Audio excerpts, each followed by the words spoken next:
어머님 김치 맛이 영 별로네요. 이거 다 버려야겠어요. 정말 짜증나요.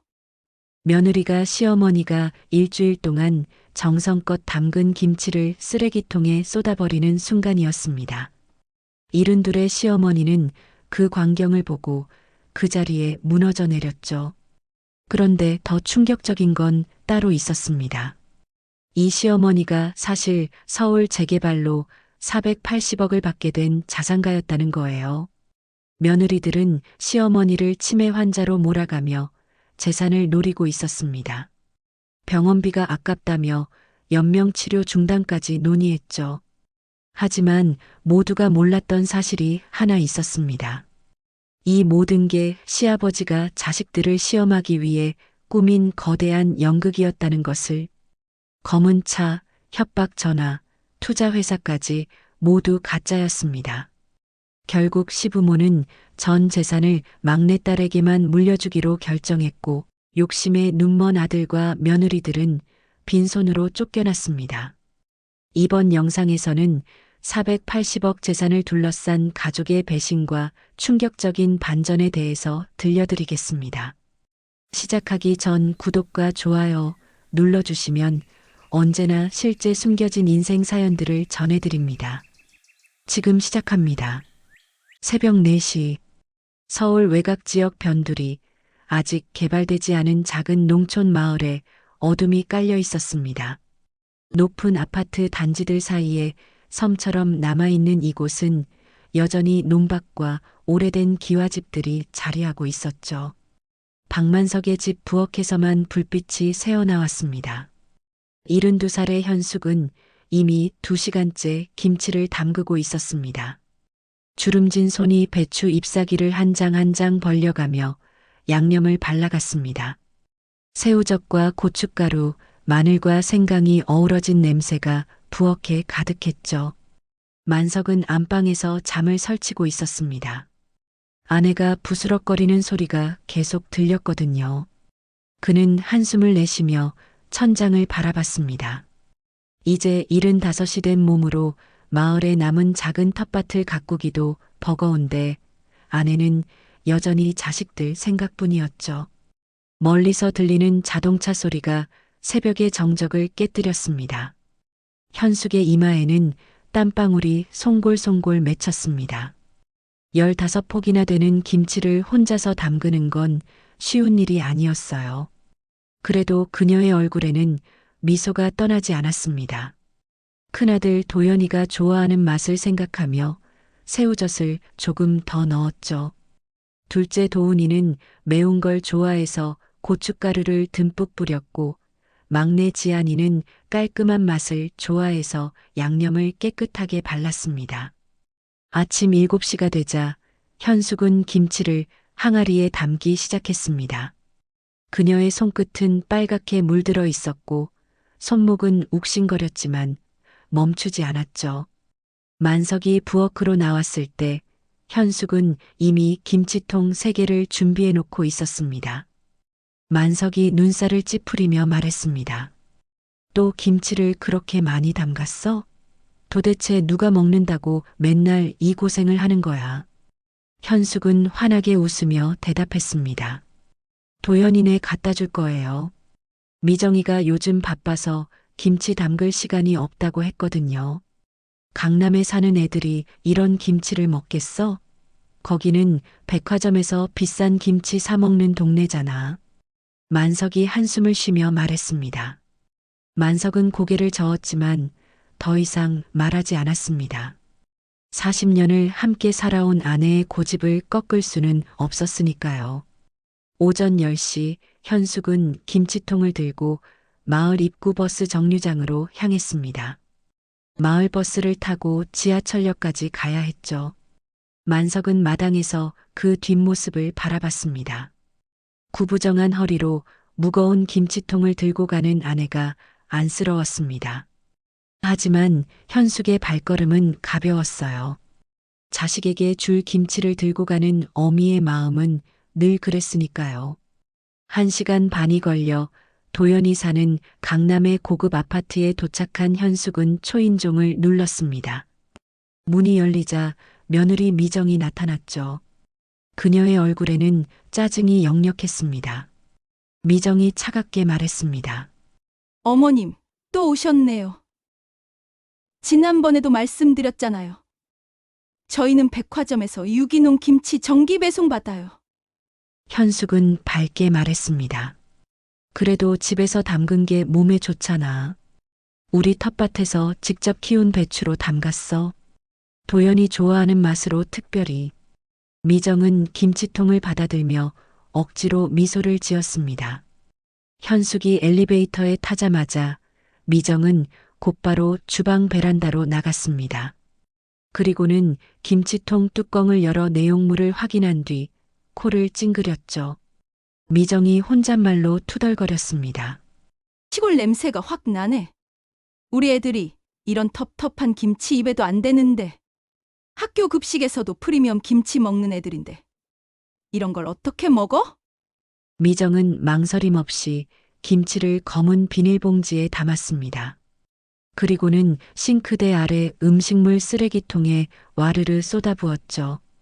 빨간 양념이 묻은 배춧잎이 쓰레기통으로 떨어지는 모습이 무참했습니다.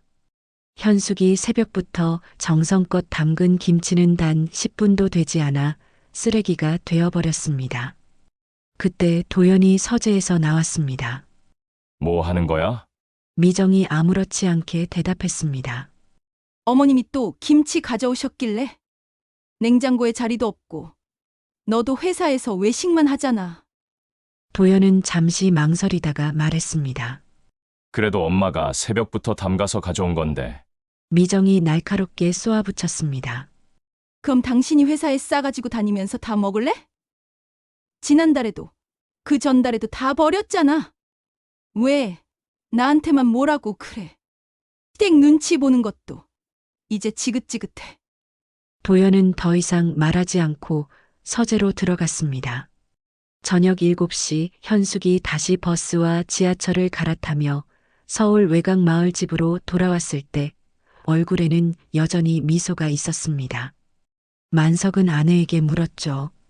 도연이네는 잘 있더냐? 김치는 맛있게 받았고?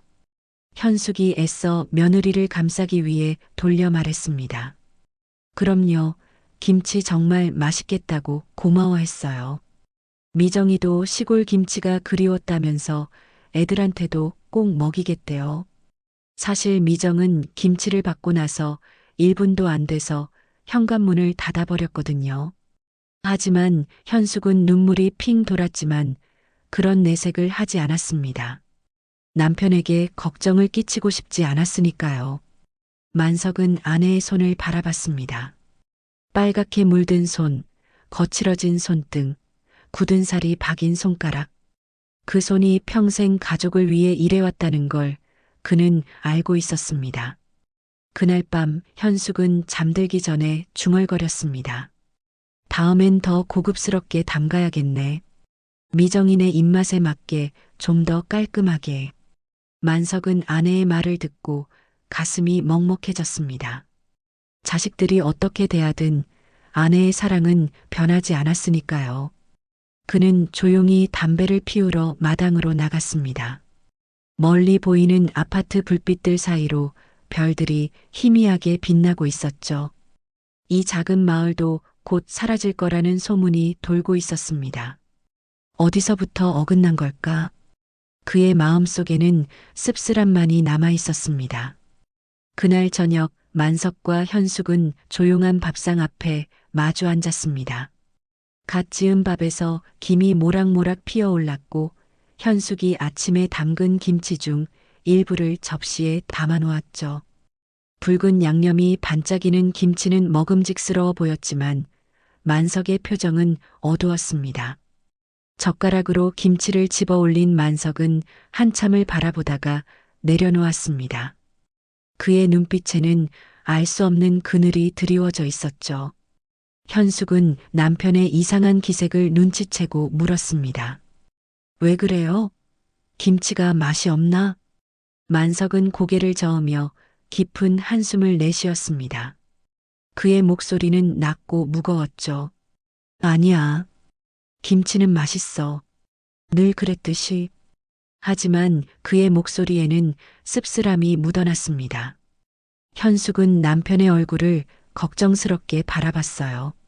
40년을 함께 살아온 부부였기에 남편의 마음속에 뭔가 응어리가 있다는 걸 알 수 있었습니다.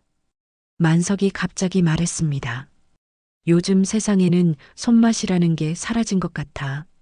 사람들이 더 이상 정성을 모르는 거지. 현숙은 놀란 표정으로 남편을 바라봤습니다.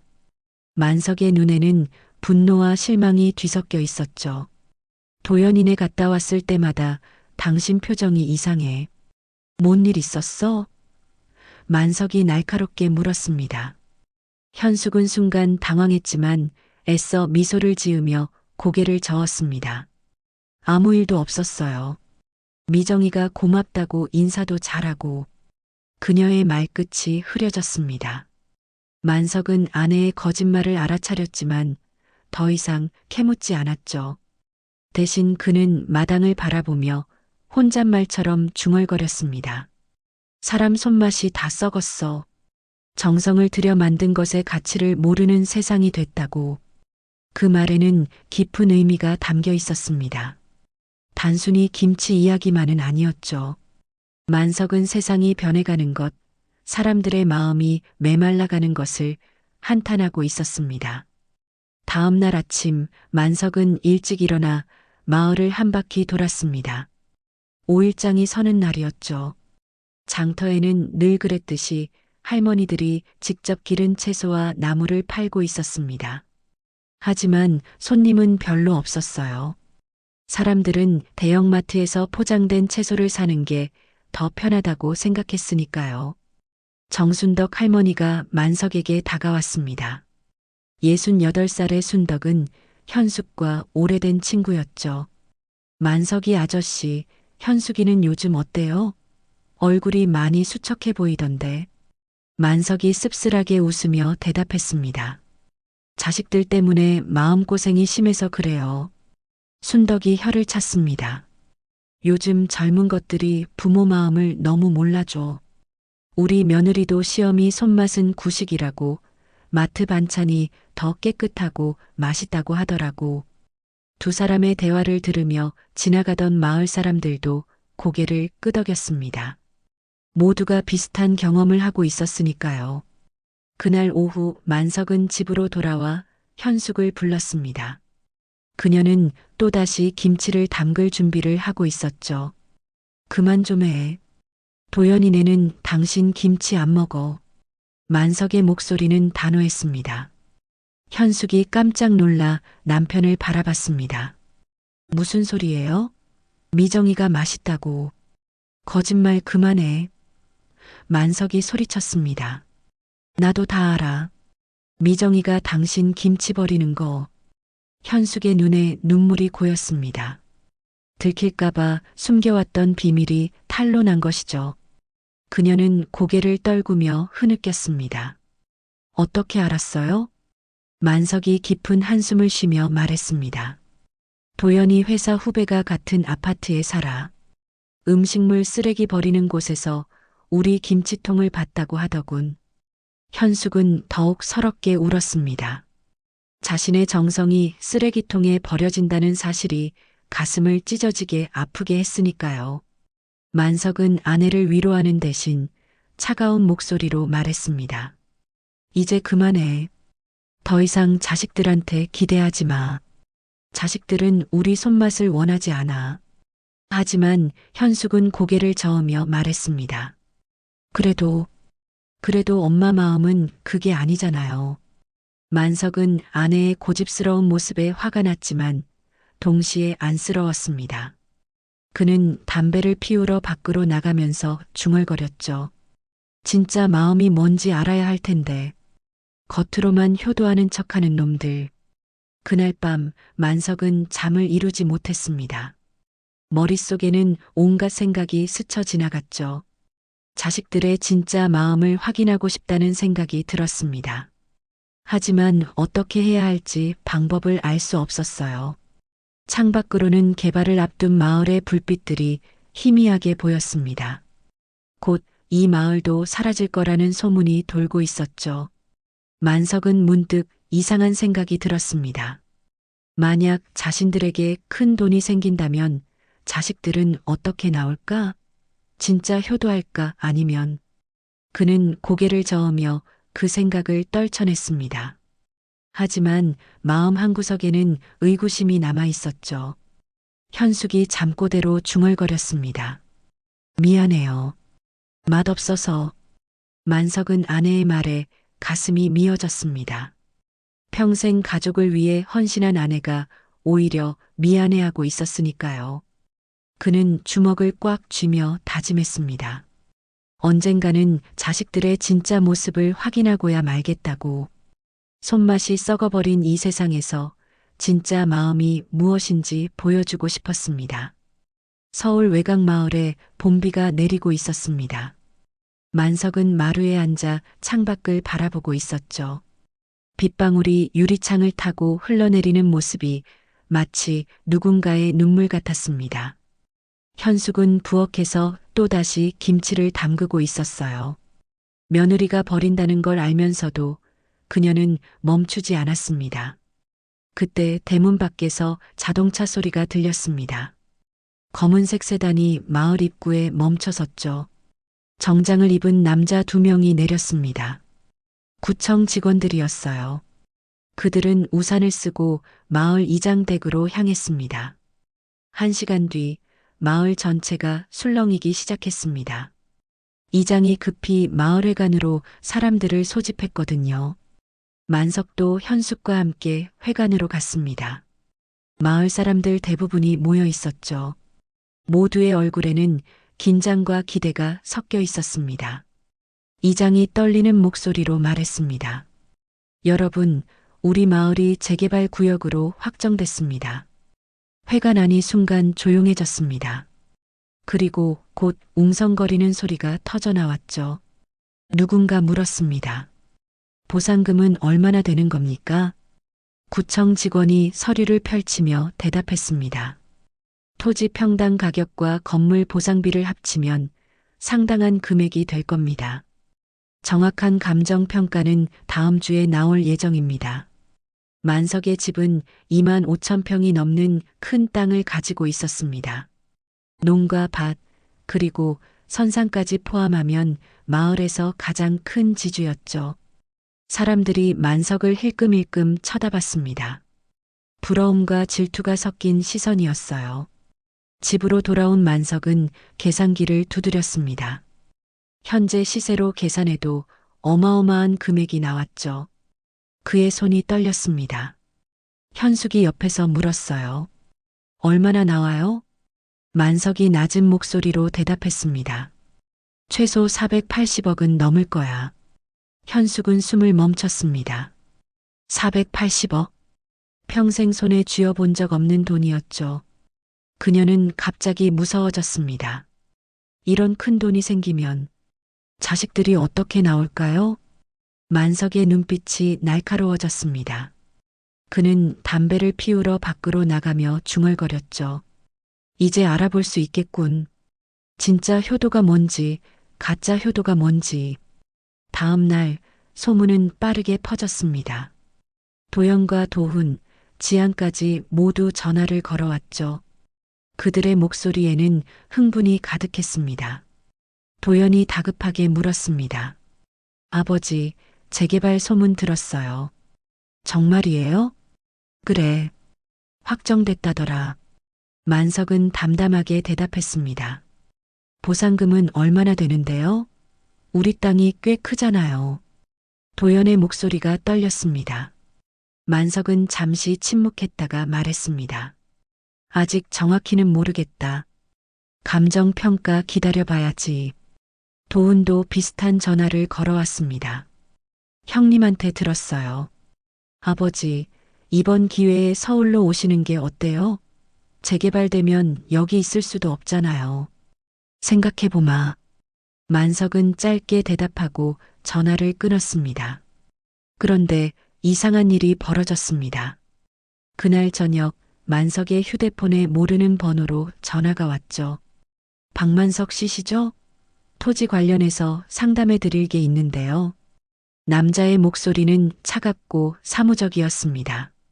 누구시죠? 만석이 경계하며 물었습니다. 그냥 도와드릴 수 있는 사람이라고 생각하시면 됩니다. 혹시 재개발 전에 땅을 처분하실 생각은 없으신가요? 시세보다 훨씬 높게 쳐드릴 수 있습니다. 만석의 눈빛이 어두워졌습니다. 필요 없소. 끊겠습니다. 전화를 끊은 후 만석은 불안해졌습니다. 누가 자신의 번호를 알고 있을까? 그리고 왜 갑자기 땅을 사려고 하는 걸까? 며칠 후 더 이상한 일이 일어났습니다. 만석이 밭에서 일하고 있을 때 검은 승용차가 와서 멈췄죠. 선글라스를 낀 남자 둘이 내렸습니다. 그들은 만석에게 다가와 명함을 내밀었어요. 투자 컨설팅 회사입니다. 박 사장님의 자산 관리를 도와드리고 싶습니다. 만석이 고개를 저으며 거절했습니다. 관심 없습니다. 남자들이 의미심장하게 웃으며 말했습니다. 큰 돈이 생기면 관리가 중요합니다. 특히 가족들이 있으면 더욱 그렇죠. 분쟁이 생기기 쉽거든요. 무슨 소리를 하는 거요?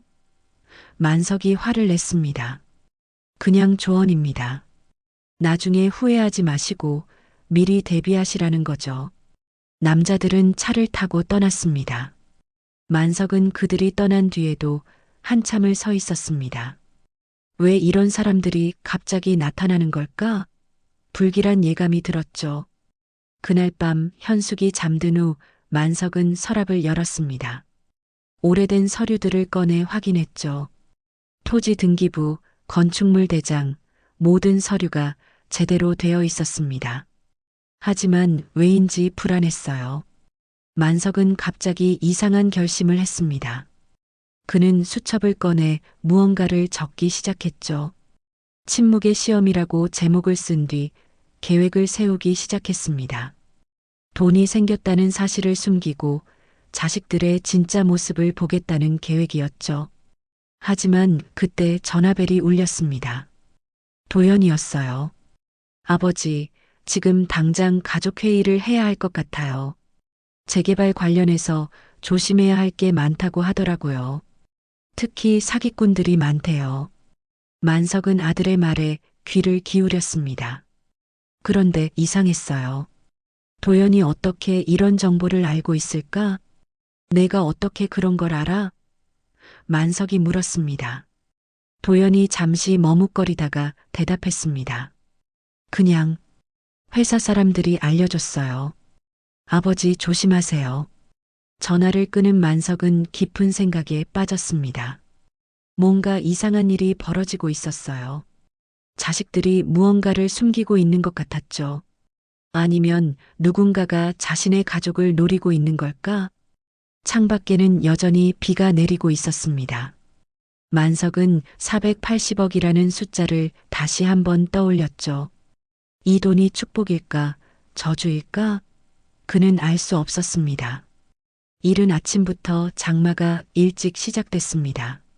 서울 외곽 마을에도 하루 종일 비가 내렸죠.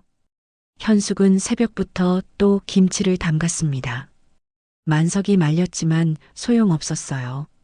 그녀는 오늘도 큰아들 도연의 집으로 가기로 했습니다. 이번엔 깍두기까지 담갔죠. 아침 8시 현숙은 우산을 쓰고 김치통 2개를 양손에 들었습니다. 만석이 현관에서 막아섰어요. 비도 이렇게 오는데 가지마. 위험해. 만석의 목소리에는 불길한 예감이 담겨 있었습니다. 현숙이 억지로 미소를 지으며 말했습니다. 괜찮아요. 버스 타고 가면 돼요. 도연이가 김치 떨어졌다고 했거든요. 그건 거짓말이었습니다. 도연은 김치 이야기를 한 적이 없었죠. 현숙이 먼저 전화해서 가겠다고 한 것이었습니다. 만석은 한숨을 쉬며 비켜섰습니다. 아내를 말릴 수 없다는 걸 알았으니까요.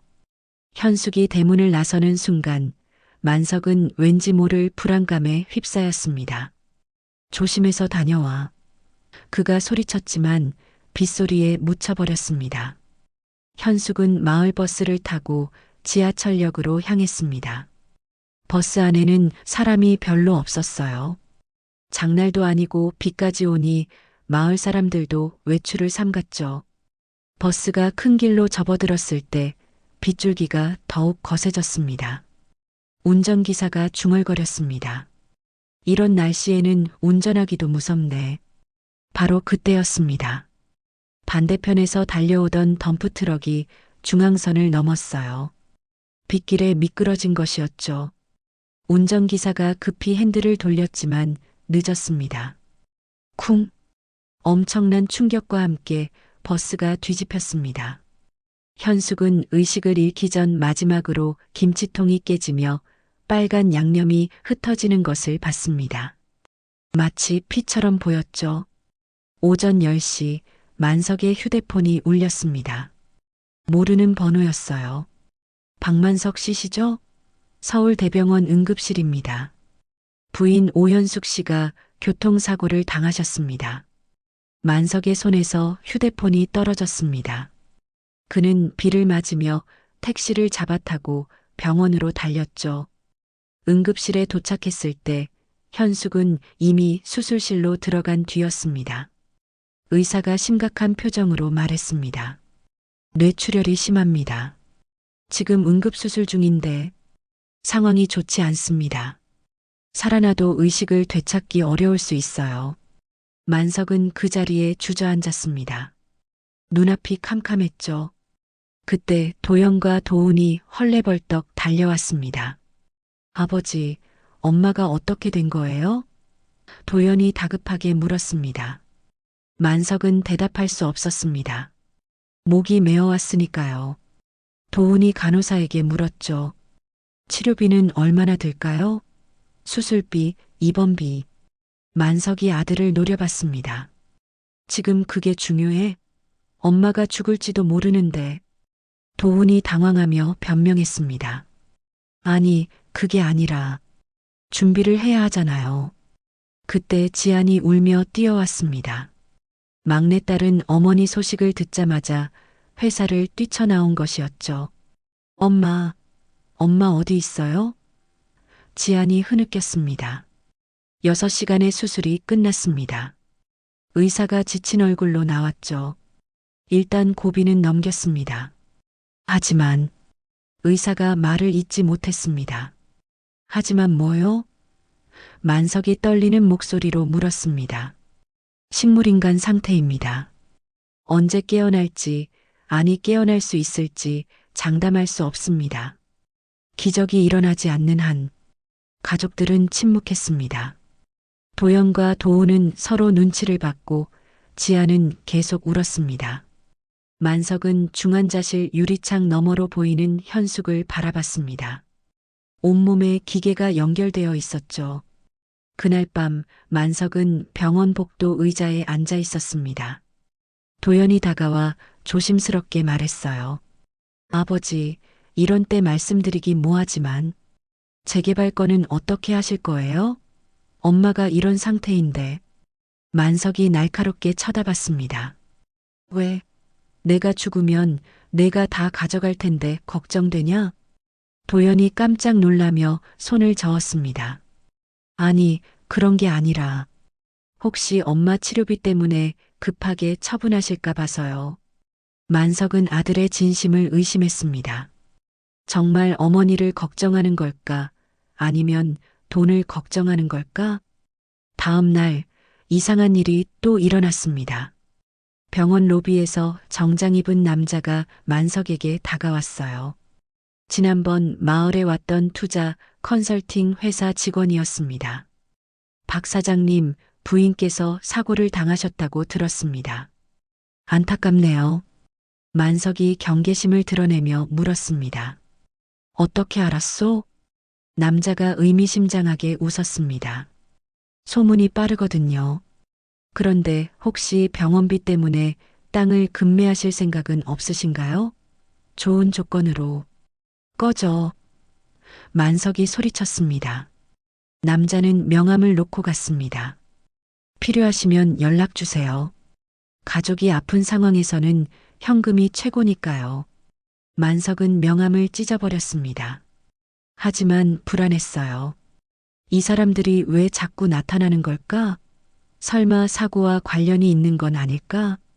그때 경찰이 찾아왔습니다. 사고 조사를 위해서였죠. 덤프트럭 운전자가 음주운전이었습니다. 그런데 경찰이 말을 멈췄습니다. 그런데 뭐요? 만석이 물었습니다. 트럭 운전자가 이상한 말을 하더군요. 누군가 돈을 주고 그 시간에 그 길을 지나가라고 했다는데, 물론 술에 취해서 하는 헛소리일 수도 있지만요. 만석의 등골이 서늘해졌습니다. 설마 누군가 일부러 사고를 낸 건 아닐까? 480억을 노리고. 병실로 돌아온 만석은 현숙의 손을 잡았습니다. 차가운 손이었죠. 기계 소리만이 조용히 울렸습니다. 그는 아내의 귀에 대고 속삭였어요. 여보, 일어나. 내가 지켜줄게. 아무도 우리를 해치지 못하게 할 거야. 하지만 현숙은 대답이 없었습니다. 만석은 눈물을 흘렸죠. 그리고 다짐했습니다. 진실을 밝혀내고 자식들의 진짜 모습을 확인하겠다고. 침묵의 시험은 이제 시작이었습니다. 사고 후 일주일이 지났습니다. 현숙은 여전히 중환자실에서 기계에 의존해 숨을 쉬고 있었죠. 만석은 매일 병원에서 살다시피 했습니다. 의자에서 쪽잠을 자고 병원 매점에서 김밥으로 끼니를 때웠어요. 그의 얼굴은 날로 수척해져 갔습니다. 그런데 이상한 일이 벌어지기 시작했습니다. 도연과 도우는 처음 2, 3일은 매일 왔지만 점점 뜸해졌어요. 일주일이 지나자 3일에 한 번 꼴로 얼굴을 비쳤죠. 반면 지아는 매일 퇴근 후에 병원으로 왔습니다. 그녀는 어머니 손을 잡고 이야기를 들려주곤 했어요. 엄마, 오늘 회사에서 있었던 일 얘기해 줄게. 우리 팀장이 또. 지안의 목소리는 늘 밝았습니다. 혹시 어머니가 들을까 싶어서였죠. 그날 오후 만석은 병원 복도에서 도연과 도훈이 나누는 대화를 우연히 들었습니다. 화장실에 가려다가 모퉁이에서 멈춰선 것이었죠. 도연이 낮은 목소리로 말했습니다. 이 상태로 1년만 버티면 상속세가 확 줄어든대. 식물인간 상태로 재산 이전하면 세금이. 형, 그래도 엄마인데 그런 생각을 해? 도훈이 반박했지만 목소리에 힘이 없었습니다. 현실적으로 생각해야지. 아버지 혼자 그 큰 재산 관리할 수 있겠어? 우리가 도와드려야지. 도연의 목소리는 차가웠습니다. 만석은 주먹을 꽉 쥐었습니다. 분노가 치밀어 올랐지만 계속 들었죠.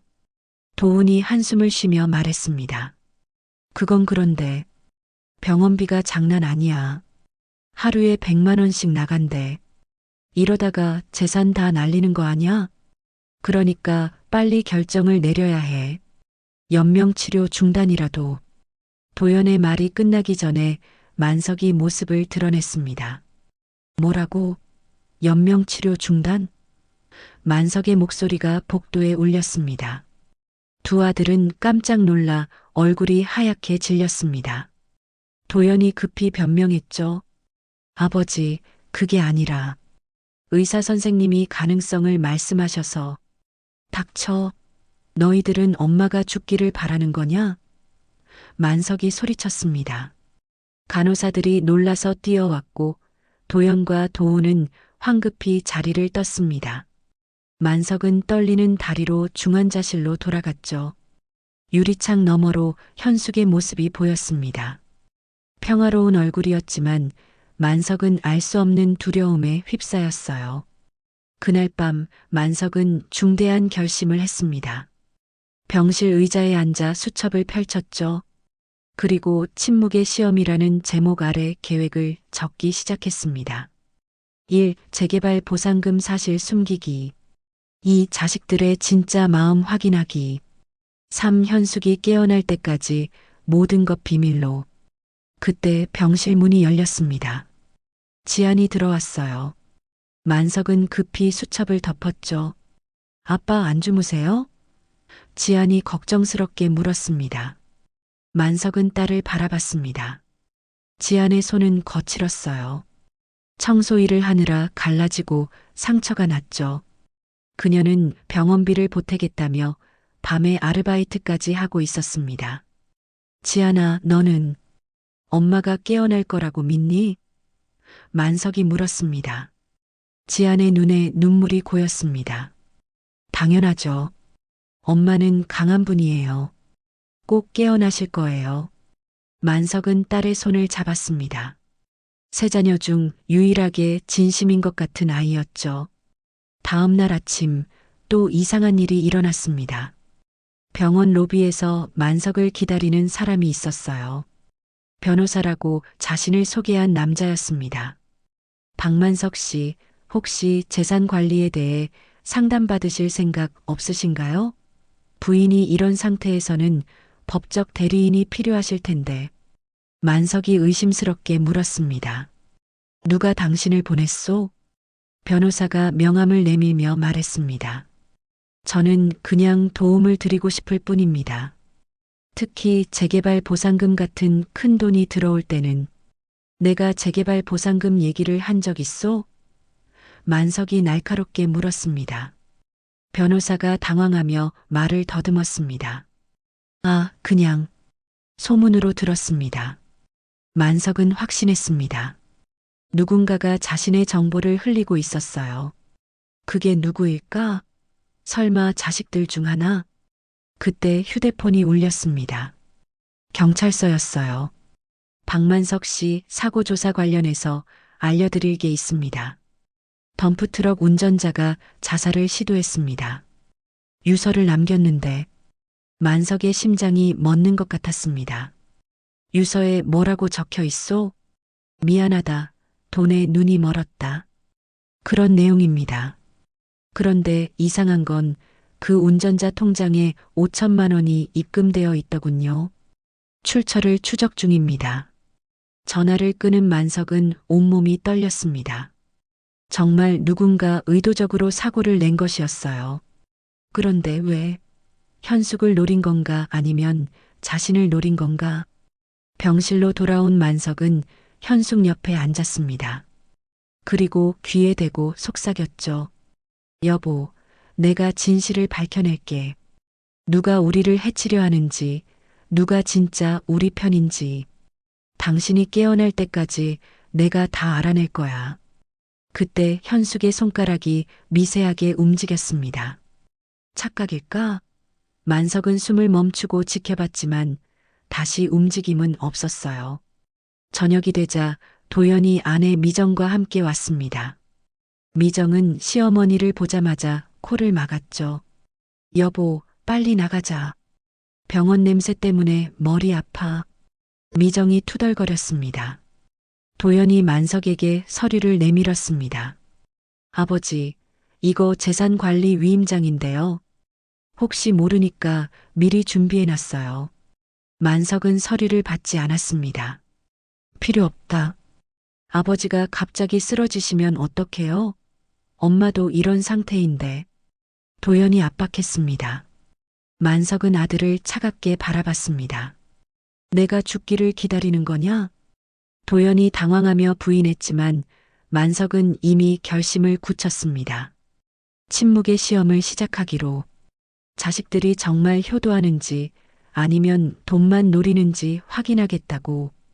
사고 후 한 달이 지났습니다. 여름이 시작되고 있었죠. 현숙은 여전히 깨어나지 못했습니다. 만석은 그날도 병원 복도를 서성였어요.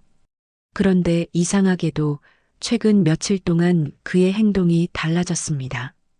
누군가와 통화를 자주 했고 서류 가방을 들고 다니기 시작했죠.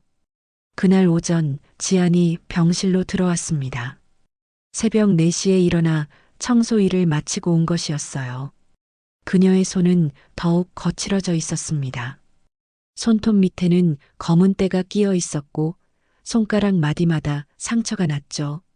엄마, 오늘은 좀 나아진 것 같아요. 얼굴색이 좋아 보여. 지아는 어머니의 얼굴을 부드럽게 닦아주며 말했습니다. 만석은 딸의 손을 가만히 바라봤습니다. 그 손은 현숙의 손을 닮아 있었어요. 거칠지만 따뜻한 손, 정성이 담긴 손, 진짜 손맛이 남아있는 손이었죠. 그때 도연이 들어왔습니다. 양복을 빼입고 서류 봉투를 들고 있었어요. 아버지, 이거 서명하셔야 해요. 재개발 관련 서류예요. 도연이 서류를 내밀었습니다. 만석은 서류를 받아 읽는 척했습니다. 그런데 내용이 이상했어요. 토지 매매 위임장이었죠. 만석이 고개를 들어 아들을 바라봤습니다. 이게 뭐야? 재개발 서류가 아니잖아. 도연이 당황하며 변명했습니다. 아, 그게 혹시 모르니까 준비해둔 거예요. 아버지가 갑자기 어떻게 되시면 내가 죽기를 기다리는 거구나. 만석의 목소리가 차가웠습니다. 도연이 급히 서류를 집어넣으며 나갔습니다. 지아는 아버지와 오빠 사이에서 당황했죠. 만석은 갑자기 이상한 말을 했습니다. 지안아, 내 오빠들이 날 감시하는 것 같지 않니? 지안이 놀라며 물었습니다. 감시요? 무슨 말씀이세요? 아니다. 그냥 해본 소리야. 만석은 말을 돌렸지만 눈빛은 어두웠습니다. 그날 오후 만석은 병원을 나섰습니다. 택시를 타고 어디론가 향했죠. 30분 후 그는 은행에 도착했습니다.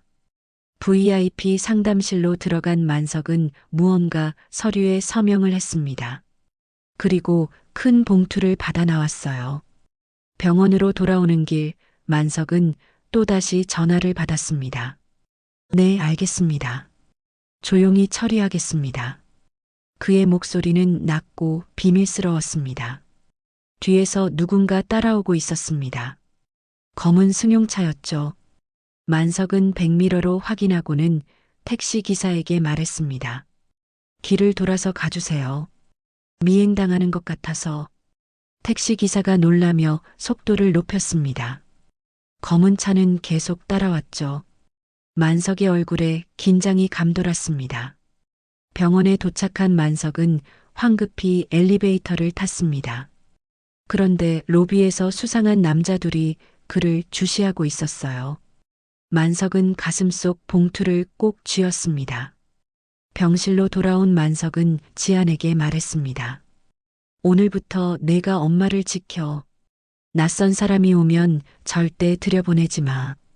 아빠, 무슨 일 있어요? 요즘 너무 이상해요. 지안이 걱정스럽게 물었습니다. 만석은 대답 대신 현숙의 손을 잡았습니다. 그리고 작은 소리로 속삭였죠. 여보, 내가 위험한 일을 시작했어.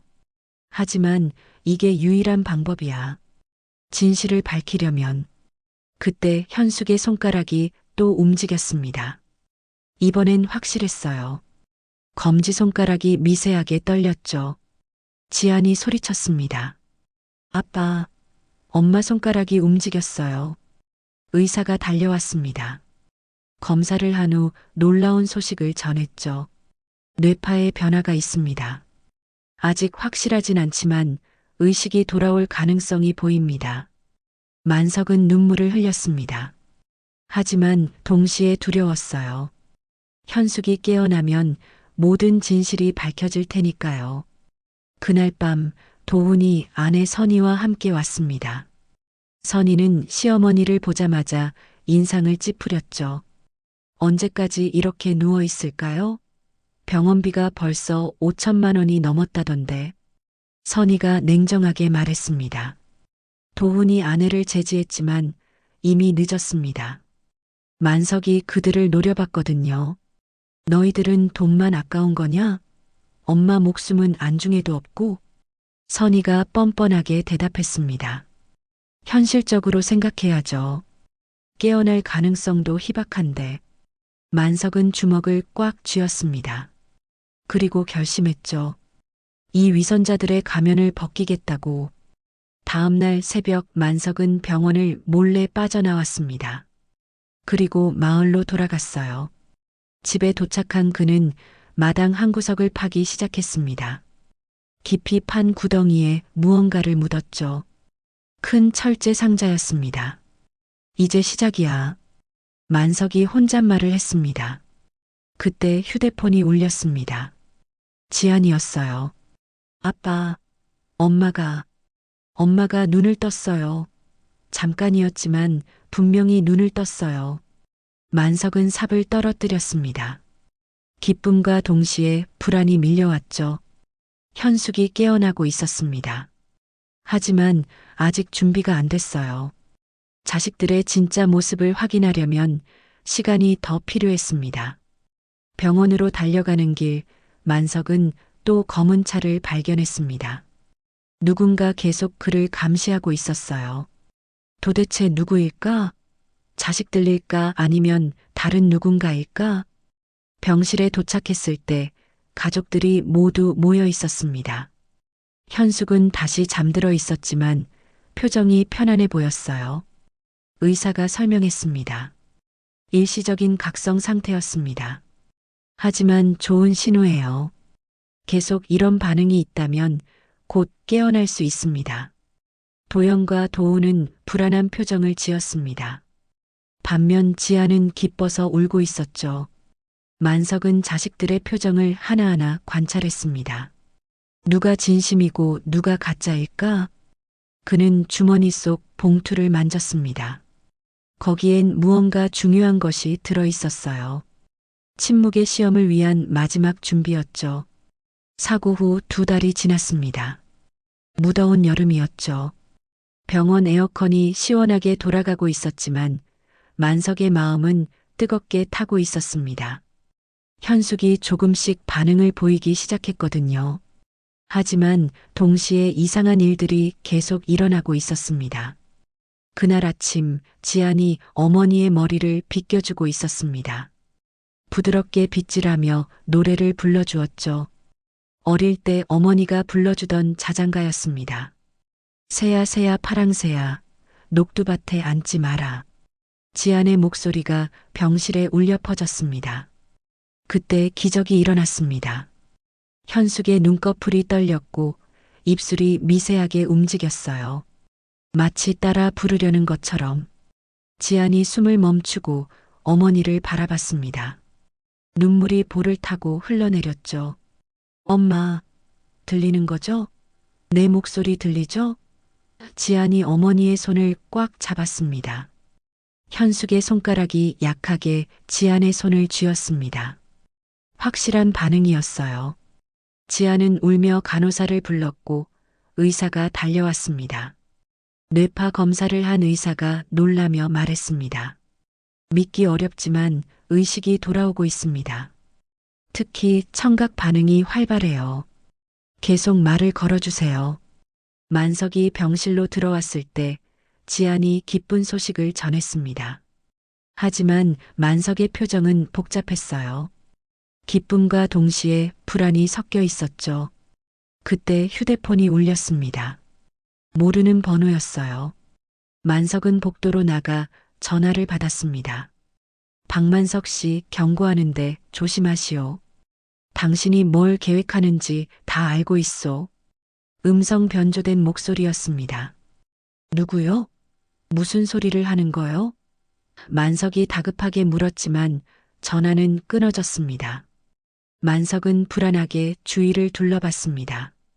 병원 복도 끝에서 검은 옷을 입은 남자가 그를 지켜보고 있었어요. 만석이 다가가려 하자 남자는 재빨리 사라졌습니다. 병실로 돌아온 만석은 정순덕을 만났습니다. 그녀가 과일 바구니를 들고 문병을 온 것이었죠. 만석 씨, 현숙이가 좀 나아진다면서요? 순덕이 걱정스럽게 물었습니다. 만석은 고개를 끄덕였지만 표정이 어두웠습니다. 순덕이 낮은 목소리로 말했어요. 요즘 마을에 이상한 소문이 돌아요. 당신네 집당을 노리는 사람들이 있다고. 조심하세요. 무슨 소리예요? 만석이 놀라며 물었습니다. 며칠 전에 양복 입은 사람들이 마을에 와서 당신 집에 대해 물어봤대요. 특히 재개발 보상금이 얼마나 되는지. 순덕의 말이 끝나기 전에 도연과 도훈이 들어왔습니다. 두 아들은 순덕을 보고 인사를 건넸지만 표정이 굳어 있었습니다. 순덕이 나간 후 도연이 만석에게 다가왔어요. 아버지, 누구랑 통화하셨어요? 요즘 자꾸 몰래 전화하시던데. 도연의 눈빛이 날카로웠습니다. 내가 상관할 일 아니다. 만석이 차갑게 대답했습니다. 도훈이 끼어들었습니다. 아버지, 혹시 땅 팔 생각이신 거 아니에요? 우리한테는 한마디 상의도 없이? 만석은 아들들을 노려봤습니다. 내 재산을 어떻게 하든 그건 내 마음이다. 너희들이 왜 간섭하는 거냐? 우리도 상속인인데 알 권리가 있죠. 도연이 목소리를 높였습니다. 그때 현숙이 신음소리를 냈습니다. 모두가 침대로 달려갔죠. 현숙의 눈이 반쯤 떠져 있었습니다. 초점은 없었지만 분명히 눈을 뜬 것이었어요. 엄마, 지안이 울며 어머니를 불렀습니다. 현숙의 입술이 움직였습니다. 무언가 말하려는 것 같았어요. 만석이 귀를 가까이 대었습니다. 치. 아주 작은 소리였지만 분명히 들렸습니다. 도연과 도훈은 서로를 바라봤습니다. 불안한 표정이었죠. 만석은 현숙의 손을 잡고 말했습니다. 여보, 내 목소리 들려? 나야 만석이야. 현숙의 눈에서 눈물이 흘렀습니다. 의식이 있다는 확실한 증거였어요. 의사가 다시 와서 검사를 했습니다. 놀랍습니다.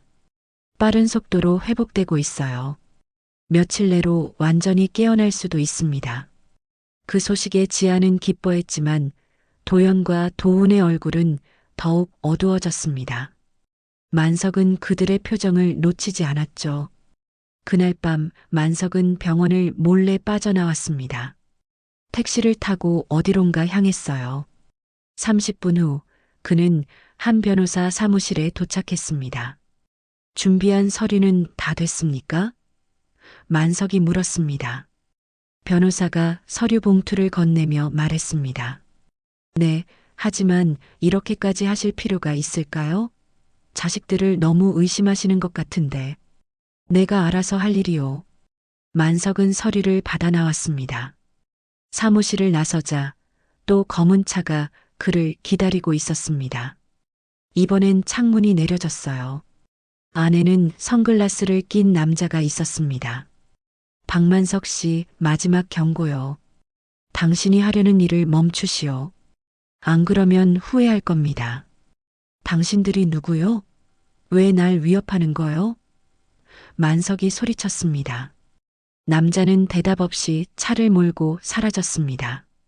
만석은 떨리는 손으로 휴대폰을 꺼냈어요. 그리고 누군가에게 전화를 걸었습니다. 내일 아침에 만납시다. 모든 걸 끝낼 때가 됐어요. 병원으로 돌아온 만석은 현숙 옆에 앉았습니다. 그녀는 잠들어 있었지만 표정이 평화로워 보였어요. 만석은 아내의 귀에 대고 속삭였습니다. 여보, 곧 진실이 밝혀질 거야. 누가 우리의 진짜 적인지, 누가 진짜 우리 편인지. 조금만 더 기다려. 그때 현숙의 손이 만석의 손을 꽉 쥐었습니다. 잠들어 있는 것처럼 보였지만 듣고 있었던 것일까요? 만석은 눈물을 흘렸습니다. 40년을 함께한 아내. 그녀만은 자신을 믿어줄 거라고 확신했죠. 한여름의 열기가 절정에 달했습니다.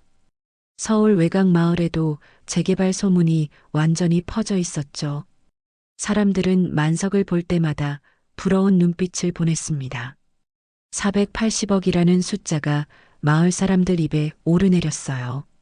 그런데 이상하게도 만석은 그 돈에 대해 단 한마디도 하지 않았습니다. 병원에서 현숙은 눈을 뜨는 횟수가 늘어났습니다. 아직 말은 못했지만 주의를 인식하는 것 같았어요. 만석은 매일 아내 곁을 지켰지만 표정은 날로 어두워졌습니다. 그날 오후 도연과 도훈이 함께 병실로 왔습니다. 둘은 무언가 결의에 찬 표정이었죠. 도연이 서류 가방을 테이블에 올려놓으며 말했습니다. 아버지, 이제 진지하게 얘기 좀 해요. 재개발 보상금 관리 문제요. 만석은 창밖을 바라보며 대답하지 않았습니다. 도훈이 다가와 의자에 앉았어요. 아버지, 우리가 투자 전문가를 만났어요. 지금 부동산에 투자하면 2배는 불릴 수 있대요. 그냥 놔두면 인플레이션에 다 까먹어요. 만석이 차갑게 말했습니다. 그 전문가가 누군데? 내 허락도 없이 만났다고? 도연이 당황하며 변명했습니다. 아버지를 위한 거예요. 요즘 사기꾼들이 많잖아요. 우리가 보호해 드려야죠. 보호? 너희가 날 보호한다고? 만석의 목소리에 비웃음이 섞였습니다. 그때 병실 문이 열리고 수상한 남자가 들어왔습니다. 정장을 입고 있었지만 어딘가 위압적인 분위기였죠. 박만석 선생님이시죠? 저는 투자회사 대표입니다. 아드님들이 소개해 주셔서. 남자가 명함을 내밀었습니다. 만석의 얼굴이 붉어졌습니다. 나가. 당장 나가라고. 남자는 당황했지만 도연이 재빨리 그를 밖으로 데리고 나갔습니다. 도훈이 아버지를 달래려 했지만 만석은 화를 참을 수 없었죠. 너희들이 벌써 돈 냄새를 맡고 달려드는구나. 엄마는 아직 병상에 누워 있는데. 도훈이 억울하다는 듯 말했습니다. 우리도 가족이에요. 그 돈은 우리 것이기도 하잖아요. 만석은 아들을 노려봤습니다. 그 눈빛에는 실망과 분노가 가득했어요. 그는 주머니에서 담배를 꺼내 밖으로 나갔습니다. 병원 옥상에서 담배를 피우던 만석은 휴대폰으로 전화를 걸었습니다. 계획대로 진행하세요. 내일 서류 공증 받겠습니다. 전화를 끊은 만석은 멀리 보이는 마을을 바라봤습니다. 곧 사라질 고향이었죠. 그런데 뒤에서 발자국 소리가 들렸어요. 돌아보니 정순덕이 서 있었습니다. 만석 씨, 요즘 이상한 사람들이 자꾸 마을에 와요. 당신 집 사진도 찍어가고. 순덕이 걱정스럽게 말했습니다. 무슨 사람들이요? 만석이 물었습니다. 검은 차 타고 다니는 사람들이요. 마을 사람들한테 당신에 대해 물어봐요. 특히 재산이 얼마나 되는지, 빚은 없는지. 만석의 표정이 굳었습니다. 누군가 자신을 조사하고 있었어요. 도대체 누구일까? 저녁이 되자 지안이 왔습니다. 그녀는 어머니 옆에 앉아 손을 잡았죠. 현숙의 눈이 살짝 떠졌습니다. 지안을 알아보는 것 같았어요. 엄마, 나야. 지안이야. 지안이 부드럽게 말했습니다. 현숙의 입술이 움직였습니다. 아직 소리는 나오지 않았지만 뭔가 말하려는 것 같았어요. 만석이 다가와 아내의 손을 잡았습니다. 그때 복도에서 도연과 도훈의 목소리가 들렸습니다. 그들은 누군가와 통화 중이었죠. 네, 아버지가 완고해서. 네, 알겠습니다. 법적 조치도 검토하겠습니다. 도연의 목소리였습니다. 만석은 문을 열고 나갔습니다. 두 아들은 깜짝 놀라 전화를 끊었어요. 누구랑 통화했어? 만석이 날카롭게 물었습니다. 아, 그냥 회사 전화였어요. 도연이 더듬거렸습니다. 만석은 아들들을 의심스럽게 바라봤습니다. 그들이 뭔가를 숨기고 있다는 걸 알 수 있었어요. 다음 날 새벽 만석은 병원을 몰래 빠져나왔습니다. 택시를 타고 은행으로 향했죠. 그런데 뒤를 돌아보니 또 검은 차가 따라오고 있었습니다. 은행에 도착한 만석은 금고실로 들어갔습니다. 거기서 큰 봉투를 꺼냈어요. 안에는 중요한 서류들이 들어 있었죠.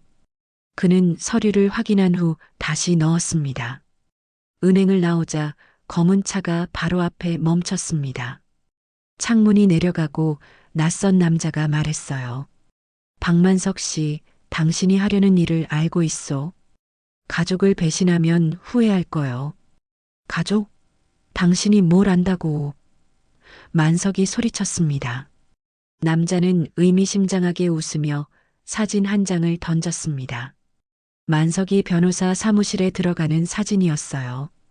조심하시오. 480억은 목숨값으로도 충분하니까. 차가 떠나고 만석은 사진을 주워들었습니다. 손이 떨렸어요. 누군가 계속 자신을 감시하고 있었던 것입니다. 병원으로 돌아온 만석은 현숙 옆에 앉았습니다. 아내는 잠들어 있었지만 표정이 불안해 보였어요. 꿈을 꾸는 것 같았죠. 여보, 내가 뭘 해야 할지 모르겠어. 우리 자식들이 정말 돈만 원하는 걸까? 만석이 혼잣말처럼 중얼거렸습니다. 그때 현숙의 손이 꼼지락거렸습니다. 그리고 아주 작은 목소리로 말했어요. 믿어. 지연. 만석은 깜짝 놀라 아내를 바라봤습니다. 현숙이 말을 한 것이었어요. 비록 두 단어뿐이었지만 분명한 의식의 표현이었죠. 만석은 눈물을 흘렸습니다.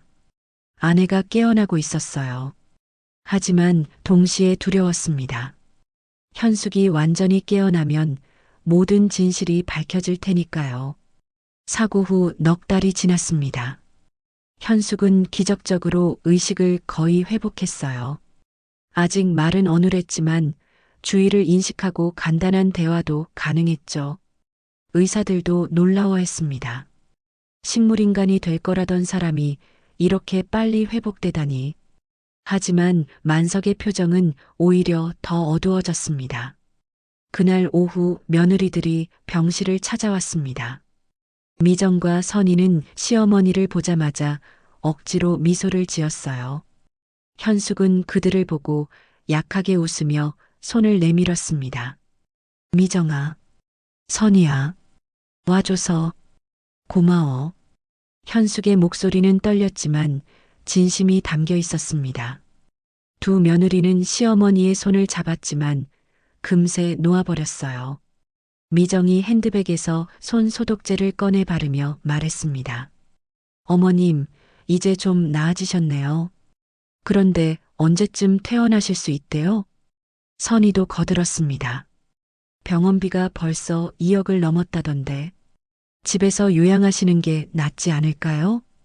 현숙의 얼굴에 그늘이 드리웠습니다. 며느리들의 진짜 관심사가 무엇인지 알 수 있었어요. 만석은 복도에서 이 대화를 듣고 있었습니다. 주먹을 꽉 쥐었죠. 미정과 선희는 병실을 나와 복도에서 수군거렸습니다. 그들은 만석이 화장실 쪽에서 듣고 있다는 걸 몰랐어요. 언제까지 이렇게 병원비 쏟아부을 건지. 어차피 완전히 회복 안 될 텐데. 미정의 목소리는 차가웠습니다. 선희가 한숨을 쉬며 말했습니다. 그러게. 차라리 시어머니가 깨어나지 않는 게 나았을 텐데. 상속 문제만 복잡해졌잖아. 맞아. 식물인간 상태면 시아버지가 재산 관리하기 쉬웠을 텐데. 이제 시어머니 동의도 받아야 하고.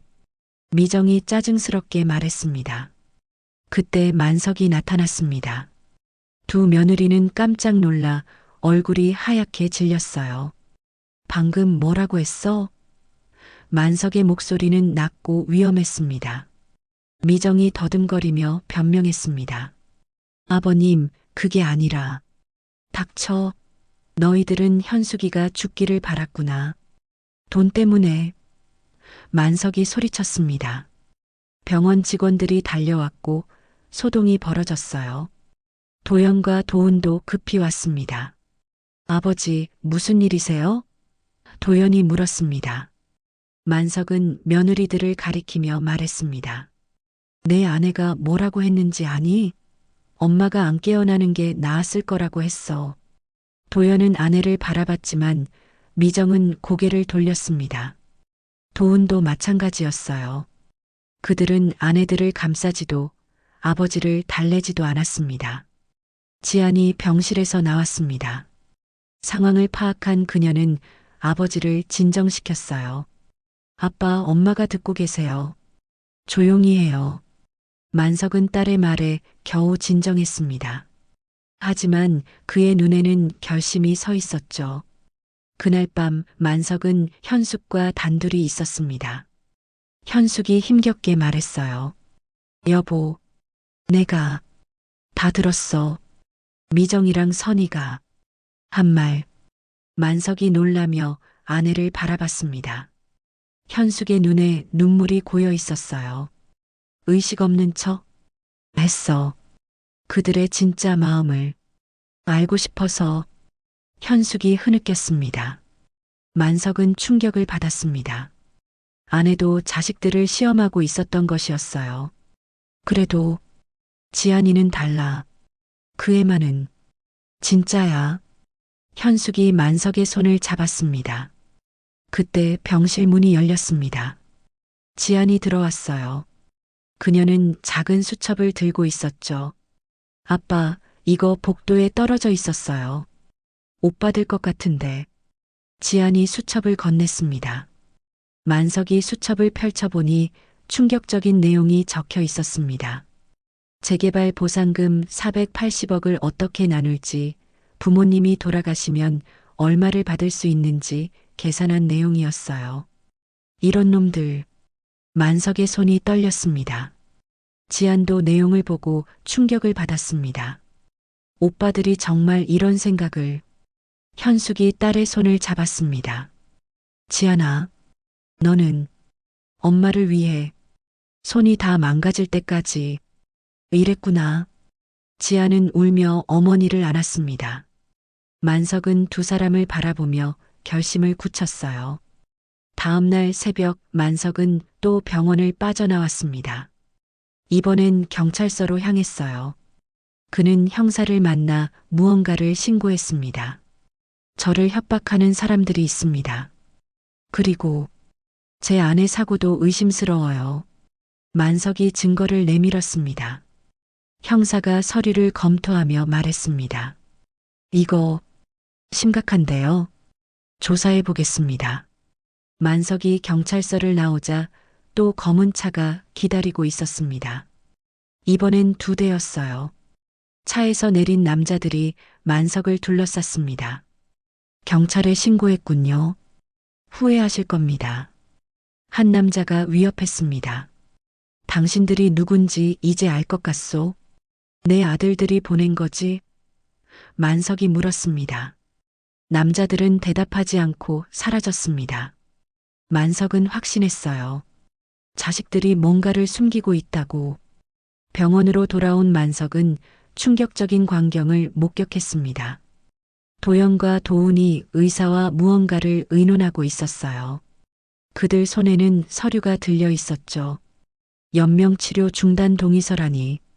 어머니는 회복되고 있는데 간호사가 항의하고 있었습니다. 만석이 달려가 서류를 빼앗았습니다. 정말로 연명치료 중단 동의서였어요. 이 나쁜 놈들, 엄마를 죽이려고 했구나. 만석이 서류를 찢어버렸습니다. 도연이 변명했습니다. 아버지, 오해예요. 만약을 위해서. 꺼져. 다시는 병원에 오지 마. 만석이 소리쳤습니다. 현숙이 병실 창문 너머로 이 광경을 보고 있었습니다. 그녀의 눈에서 눈물이 흘렀어요. 자식들의 진짜 모습을 확인한 순간이었죠. 가을바람이 차갑게 불었습니다. 병원에서 쫓겨난 도연과 도훈은 더욱 극단적인 행동을 시작했어요. 그들은 아버지를 압박하기 위해 새로운 방법을 찾고 있었죠. 만석은 매일 밤 악몽을 꾸었습니다. 검은 차, 협박 전화, 그리고 자식들의 차가운 눈빛이 그를 괴롭혔어요. 그날 아침 만석이 병실에서 현숙과 대화를 나누고 있을 때 뜻밖의 방문객이 왔습니다. 양복을 입은 젊은 남자였어요. 그는 도연의 회사 직원이라고 소개했죠. 박만석 선생님, 도연 부장님이 보내셨습니다. 이 서류에 서명만 하시면 모든 재산 관리를 대신해 드린다고. 남자가 서류 가방을 열었습니다. 만석이 화를 내며 거절했습니다. 도연이한테 전해. 다시는 이런 짓 하지 말라고. 남자는 의미심장하게 웃으며 명함을 놓고 갔습니다. 곧 생각이 바뀌실 겁니다. 선택의 여지가 없으실 테니까. 현숙이 불안한 표정으로 남편을 바라봤습니다. 그녀는 이제 거의 정상적으로 대화할 수 있었어요. 여보, 도연이가 왜 이러는 거예요? 우리가 뭘 잘못했길래. 현숙의 목소리가 떨렸습니다. 만석은 아내의 손을 잡았습니다. 내가 해결할게. 걱정하지 마. 하지만 그의 목소리에는 확신이 없었어요. 오후가 되자 더 충격적인 일이 벌어졌습니다. 병원 직원이 와서 퇴원 통보를 한 것이었죠. 죄송하지만 병원비가 3개월째 밀려 있다고 나와 있네요. 일주일 내로 퇴원하셔야 합니다. 직원이 서류를 보여줬습니다. 만석이 깜짝 놀라며 물었습니다. 무슨 소리요? 내가 매달 납부했는데. 기록상으로는 지난 3개월간 입금이 없습니다. 확인해 보시고 연락 주세요. 만석은 급히 은행으로 갔습니다. 그런데 충격적인 사실을 알게 됐어요. 누군가 그의 계좌에서 돈을 빼간 것이었습니다. 통장에는 겨우 100만 원만 남아 있었죠. 이게 어떻게 된 일이죠? 만석이 은행 직원에게 물었습니다. 기록을 보니 박도연 씨 명의로 이체되었네요. 가족이시라 가능했던 것 같습니다. 만석은 분노로 몸을 떨었습니다. 아들이 자신의 돈을 훔쳐간 것이었어요. 그는 즉시 도연에게 전화를 걸었습니다. 내가 내 돈을 가져갔구나. 도둑놈. 도연이 뻔뻔하게 대답했습니다. 아버지가 정신이 온전하지 않으신 것 같아서 제가 관리하는 겁니다. 법적으로 문제 없어요. 이 나쁜 놈, 당장 돌려놔. 재산관리 위임장에 서명하시면 돌려드리죠. 아니면 아버지를 치매로 신고할 겁니다. 전화가 끊어졌습니다. 만석은 절망감에 빠졌어요. 자식이 자신을 이렇게 배신하다니. 병원으로 돌아가는 길, 또 검은 차들이 그를 따라왔습니다. 이번엔 새 대였어요. 만석은 택시기사에게 빨리 가달라고 부탁했지만 검은 차들이 택시를 막아섰습니다. 남자들이 내려 택시 문을 열었습니다. 박 선생님, 잠깐 얘기 좀 합시다. 만석은 어쩔 수 없이 따라갔습니다. 그들은 만석을 한적한 공터로 데려갔어요. 마지막 경고입니다. 재산을 아들들에게 넘기시오. 안 그러면. 남자가 주머니에서 사진을 꺼냈습니다. 사진 속에는 지안이 있었어요. 청소하는 모습을 몰래 찍은 것이었죠. 딸이 다칠 수도 있습니다. 조심하시죠. 만석의 얼굴이 하얗게 질렸습니다. 지안이를 건드리면 가만 안 둬. 그럼 현명한 선택을 하시길. 남자들은 만석을 버려두고 떠났습니다. 만석은 비틀거리며 병원으로 돌아왔어요. 정순덕이 병실에서 현숙을 돌보고 있었습니다. 만석 씨, 얼굴이 왜 그래요? 순덕이 걱정스럽게 물었습니다. 만석은 대답하지 못했습니다. 현숙이 남편의 손을 잡았어요. 여보, 무슨 일 있었어요? 그때 지안이 헐레벌떡 뛰어왔습니다. 그녀의 얼굴에는 공포가 가득했죠. 아빠, 누가 나를 따라다녀요. 검은 차 타고. 무서워요. 만석은 딸을 꽉 안았습니다. 이제 정말 위험한 상황이었어요. 그는 결심했습니다. 모든 걸 끝내야 한다고. 그날 밤 만석은 현숙과 둘이 있었습니다. 현숙이 눈물을 흘리며 말했어요. 여보, 우리가 왜 이렇게 됐을까요? 자식들이 왜? 만석이 아내의 눈을 바라봤습니다. 현수가, 내가 사실 숨긴 게 있어. 재개발 보상금 480억이야. 현숙이 놀라서 숨을 멈췄습니다. 뭐라고요? 480억? 자식들의 진짜 모습을 보고 싶었어. 하지만 이제는 너무 위험해졌어. 그때 병실 문이 열렸습니다. 도연과 도훈이 들어왔어요. 그들 뒤에는 변호사와 경찰이 있었습니다. 아버지를 치매 환자로 신고했습니다. 이제 법적 보호자는 저희입니다. 도연이 차갑게 말했습니다. 만석은 충격으로 말을 잃었습니다. 현숙이 소리쳤어요. 이 나쁜 놈들, 너희가 정말 우리 자식 맞니? 도훈이 서류를 내밀었습니다. 어머니도 판단력이 흐린 것 같네요. 둘 다 요양원으로 가시는 게 좋겠습니다. 지안이 오빠들 앞을 막아섰습니다. 오빠들 미쳤어? 이게 무슨 짓이야? 넌 빠져. 어차피 내 몫은 없어. 도연이 동생을 밀어냈습니다. 경찰이 만석에게 다가왔습니다. 박만석 씨, 일단 병원에서 검사를 받으셔야 합니다. 만석은 절망적으로 현숙을 바라봤습니다. 모든 게 무너지는 순간이었어요. 초겨울에 찬바람이 불었습니다. 만석과 현숙은 집으로 돌아왔어요. 병원에서 퇴원한 지 한 달이 지났죠. 하지만 집은 더 이상 따뜻한 보금자리가 아니었습니다. 도연과 도훈이 고용한 간병인이 그들을 감시하고 있었거든요. 명목상으로는 돌봄이었지만 실제로는 감옥과 다름없었습니다. 현숙은 퇴원 후 더욱 쇠약해졌습니다. 말수가 줄었고 자주 멍하니 창밖만 바라봤어요. 어느 날 밤 그녀는 잠꼬대를 했습니다. 김치를 버리더라. 쓰레기통에. 현숙의 목소리는 슬픔으로 가득했습니다. 만석은 아내의 잠꼬대를 듣고 가슴이 미어졌습니다. 그녀가 얼마나 상처받았는지 알 수 있었어요. 그런데 더 충격적인 일이 벌어졌습니다. 다음 날 아침 간병인이 만석에게 약을 가져왔어요. 할아버지, 이거 드셔야 해요. 의사 선생님이 처방한 거예요. 만석이 약을 보고 의심스럽게 물었습니다. 이게 무슨 약이요? 치매 치료제예요. 아드님이 챙겨드리라고 하셨어요. 만석은 약을 거부했지만 간병인은 강제로 먹이려 했습니다. 그때 지안이 왔어요. 그녀는 간병인을 막았죠. 그만해요. 아빠는 치매가 아니에요. 지안이 소리쳤습니다. 간병인이 차갑게 말했습니다. 아가씨는 법적 보호자가 아니시잖아요. 간섭하지 마세요. 지안은 울면서 아버지를 안았습니다. 만석도 딸을 꽉 안았어요. 그들만이 서로의 유일한 위안이었죠. 그날 오후 정순덕이 찾아왔습니다.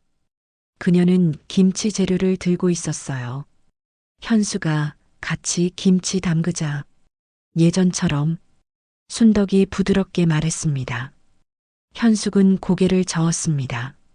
이제 손맛이 없어. 다 썩어버렸어. 그 말에 순덕도 만석도 충격을 받았습니다.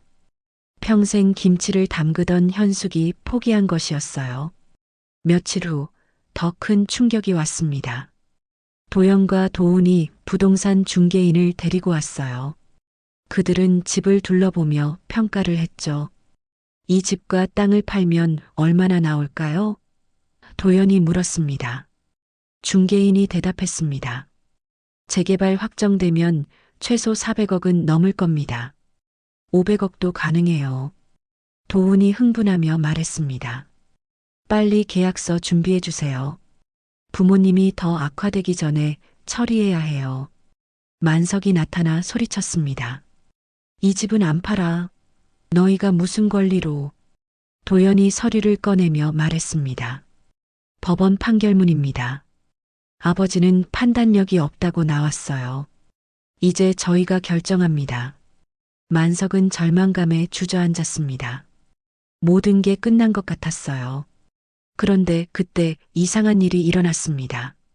그날 밤 만석은 마당에 나갔습니다.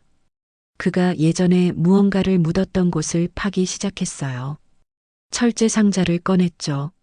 안에는 서류 봉투가 들어 있었습니다. 그는 봉투를 열어 내용을 확인했어요. 그리고 씁쓸하게 웃었습니다. 이제 시작이야. 진실의 시간이 왔어. 만석이 혼잣말을 했습니다. 다음 날 경찰이 집으로 왔습니다. 그들은 만석을 찾고 있었어요. 박만석 씨, 조사할 게 있습니다. 부인 교통사고 관련해서요. 형사가 말했습니다. 도연과 도훈이 놀라며 물었습니다. 무슨 조사요? 그건 단순 사고였잖아요. 형사가 의미심장하게 말했습니다. 새로운 증거가 나왔습니다. 의도적인 사고일 가능성이 있어요. 만석이 형사를 따라가려 하자 도연이 막았습니다. 아버지는 치매 환자예요. 진술 능력이 없어요. 형사가 차갑게 말했습니다. 그건 우리가 판단할 일입니다. 그리고 당신들도 조사받으셔야 할 것 같은데요. 우리가 왜요? 도훈이 당황하며 물었습니다. 사고 당일 당신들의 행적이 수상해요. 특히 보험금 관련해서 가족들이 충격에 빠졌습니다. 도연과 도훈은 서로를 의심스럽게 바라봤어요. 만석은 형사를 따라가면서 뒤돌아봤습니다. 현숙은 방 창문에서 그를 바라보고 있었죠. 그녀의 눈에는 공포가 가득했습니다. 그때 검은 차들이 또 나타났습니다. 이번엔 5대나 됐어요. 그들은 경찰차를 둘러쌌죠. 형사가 긴장하며 무전을 쳤습니다. 지원 요청한다. 수상한 차량들이. 그 순간 검은 차에서 남자들이 내렸습니다. 그들 중 한 명이 형사에게 무언가를 보여줬어요. 형사의 얼굴이 하얗게 질렸습니다. 박만석 씨, 죄송하지만 조사는 연기해야 할 것 같습니다. 형사가 떨리는 목소리로 말했습니다. 만석이 절망적으로 물었습니다. 왜요? 무슨 일이? 형사는 대답하지 않고 급히 떠났습니다. 검은 차의 남자들이 만석에게 다가왔어요. 박 선생님, 이제 게임 끝입니다. 모든 걸 포기하시죠. 만석은 주먹을 꽉 쥐었습니다. 하지만 할 수 있는 게 없었어요. 집으로 돌아온 그는 현숙 옆에 앉았습니다. 현숙이 힘겹게 말했습니다. 여보, 우리가 졌나 봐요. 자식들이 이긴 거예요. 만석은 아내의 손을 잡았습니다. 아니야. 아직 끝나지 않았어. 내가 준비한 게 있어. 하지만 그의 목소리에는 확신이 없었습니다. 밖에서는 검은 차들이 계속 집을 감시하고 있었어요. 모든 희망이 사라진 것처럼 보였습니다. 그날 밤은 유난히 어두웠습니다. 만석은 거실에 가족들을 모두 불러 모았어요. 도현, 도훈, 미정, 선희, 그리고 지안까지.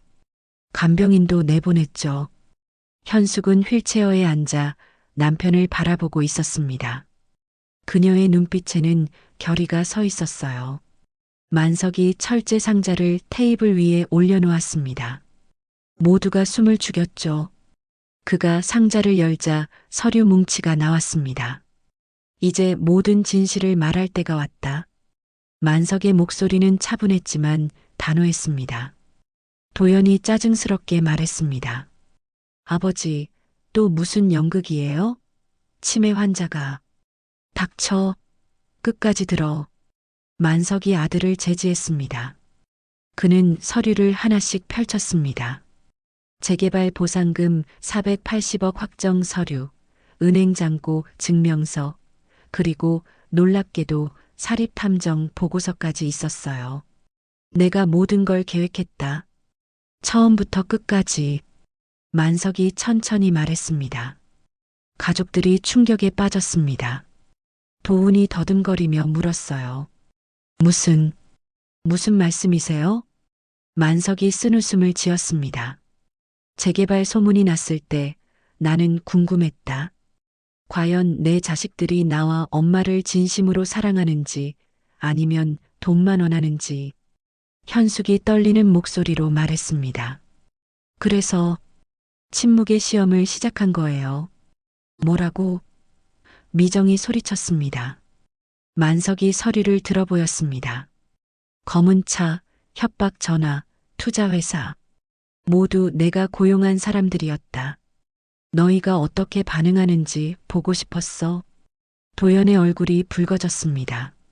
그럼 그 모든 게 가짜였단 말이에요? 가짜? 아니, 시험이었지. 그리고 너희는 모두 실패했어.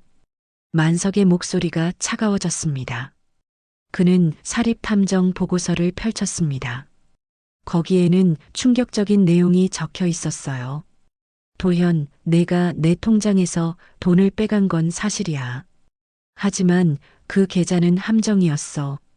진짜 돈은 다른 곳에 있었지. 도현이 당황하며 변명했습니다. 아버지가 정신이. 도훈, 너는 뒤에서 부동산 중개인과 몰래 접촉했더군. 내 땅을 팔 궁리를 하면서. 도훈이 고개를 떨구었습니다. 만석은 며느리들을 바라봤어요. 미정, 선희. 너희가 현숙이 김치를 버린 것도 다 알고 있었어. 그리고 병원에서 한 말들도. 두 며느리는 얼굴이 하얗게 질렸습니다. 그때 현숙이 일어섰어요. 휠체어에서 혼자 힘으로. 나도 알고 있었어요. 의식이 없는 척 했지만 다 들었어요. 너희가 내가 죽기를 바란다는 것도. 현숙의 목소리에 슬픔이 가득했습니다. 지안이 울며 부모님께 다가갔습니다. 엄마, 아빠. 만석이 딸을 안으며 말했습니다.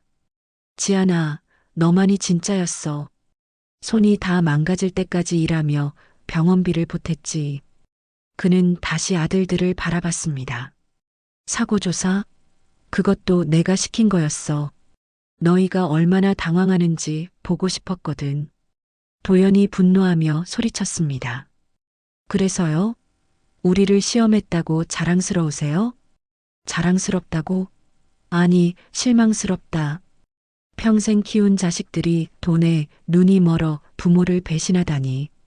만석은 마지막 서류를 꺼냈습니다. 그것은 유언장이었어요. 480억 보상금은 내 딸 지안에게 간다. 그리고 나머지는 노후 자금으로 사용할 거야. 뭐라고요? 도훈이 벌떡 일어섰습니다.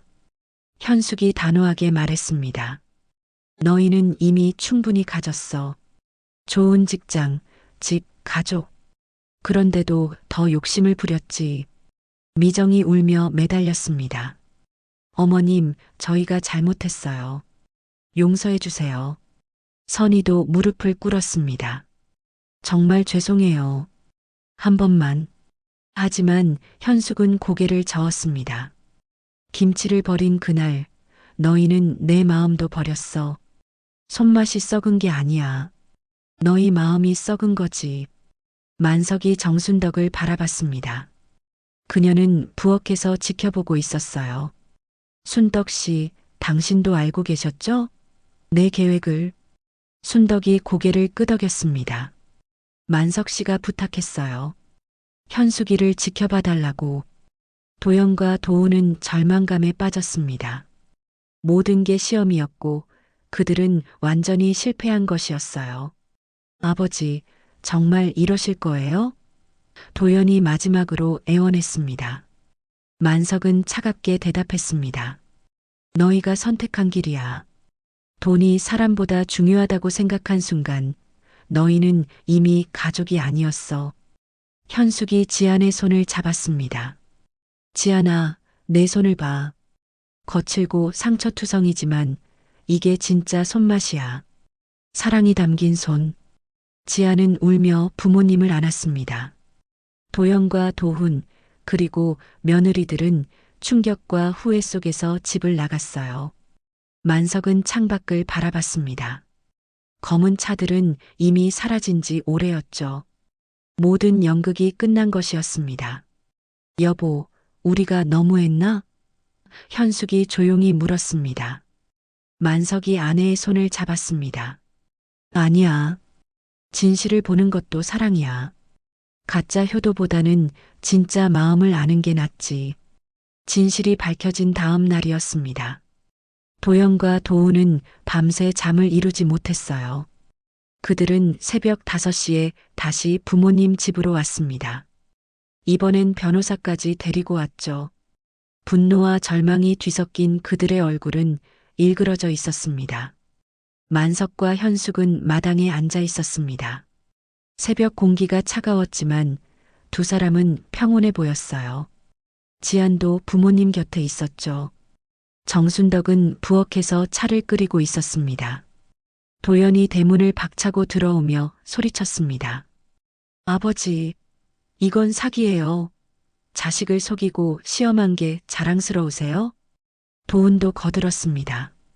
법적으로 문제 삼을 겁니다. 정신적 학대예요. 우리를 범죄자로 만들었잖아요. 만석은 담담하게 아들들을 바라봤습니다. 범죄자? 너희가 스스로 선택한 길이야. 나는 그저 너희의 진짜 모습을 보여준 것뿐이지. 변호사가 서류를 꺼내며 말했습니다. 박만석 씨 자녀에게도 법적 상속권이 있습니다. 이렇게 일방적으로 닥치시오. 현숙이 갑자기 일어섰습니다. 그녀의 목소리는 날카로웠어요. 권리, 그런 걸 따지기 전에 인간이 먼저 되라고 가르쳤는데. 미정과 선희도 뒤따라 들어왔습니다. 그들의 눈은 붓고 빨갰어요. 밤새 울었던 것 같았죠. 미정이 시어머니 앞에 무릎을 꿇었습니다. 어머님, 제발 한 번만 용서해 주세요. 저희가 미쳤었어요. 돈에 눈이 멀어서. 선희도 울며 매달렸습니다. 정말 후회해요. 다시는 그러지 않을게요. 제발. 현숙은 차가운 눈빛으로 며느리들을 내려다봤습니다. 그리고 천천히 입을 열었어요. 김치를 버린 그 손으로 이제 와서 효도하겠다고? 내 정성을 쓰레기통에 버린 그 손으로? 현숙의 목소리가 떨렸습니다. 어머님, 미정이 흐느꼈습니다. 그날 너희가 버린 건 김치가 아니야. 나의 마음, 나의 사랑, 나의 인생이었어. 평생 가족을 위해 살았는데 그게 쓰레기통에 들어가는 걸 봤어. 현숙의 눈에서 눈물이 흘렀습니다. 도연이 분노를 참지 못하고 소리쳤습니다. 그래서 뭘 어쩌라고요? 우리가 완벽하지 못했다고 모든 걸 빼앗을 거예요? 빼앗는 게 아니야. 너희가 이미 버린 거지. 만석이 단호하게 말했습니다. 그는 새로운 서류를 꺼냈습니다. 상속 서류였어요. 오늘 오후에 공증을 받을 거야. 전 재산 480억 모두 내 딸 지안에게 상속한다.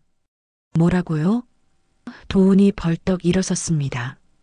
미쳤어요? 480억을 여동생한테 다 준다고요? 진짜 부모가 어려울 때 기저귀도 갈아주고 진심을 다해 수발하며 네 엄마를 돌봐준 내 여동생에게 480억 보상금을 모두 줄 거야. 너희처럼 욕심만 가득한 사람들이 아니라. 만석의 목소리는 단호했습니다. 선희가 울부짖었습니다. 시아버지, 저희도 가족이에요. 혈육이라고요. 혈육? 현숙이 쓴웃음을 지었습니다. 혈육이 병원비 아까워하고 연명치료 중단하려 하고 치매로 신고해. 그게 가족이야? 지안이 조용히 말했습니다. 오빠들, 올케 언니들, 이제 그만해요. 부모님 마음은 정해졌어요. 도연이 동생을 노려봤습니다. 너는 좋겠다. 다 받으니까? 지안의 눈에서 눈물이 흘렀습니다. 오빠, 나는 돈 때문에 엄마 아빠를 돌본 게 아니야. 사랑해서 한 거야. 그 차이를 모르겠어? 도훈이 주먹을 불끈 쥐었습니다. 이건 불공평해. 우리도 권리가 있다고. 만석이 일어섰습니다. 권리? 그래, 법적으로 따지자. 너희가 내 통장에서 돈 빼간 것, 몰래 땅 팔려고 한 것, 모두 고소할 거야. 도연의 얼굴이 하얗게 질렸습니다. 아버지, 그리고 엄마를 정신적으로 학대한 것도 문제 삼을 거야. 병원 기록 다 있어. 너희가 한 말들, 연명치료 중단 시도 모두. 변호사가 당황하며 의뢰인들을 말렸습니다. 이건 불리합니다.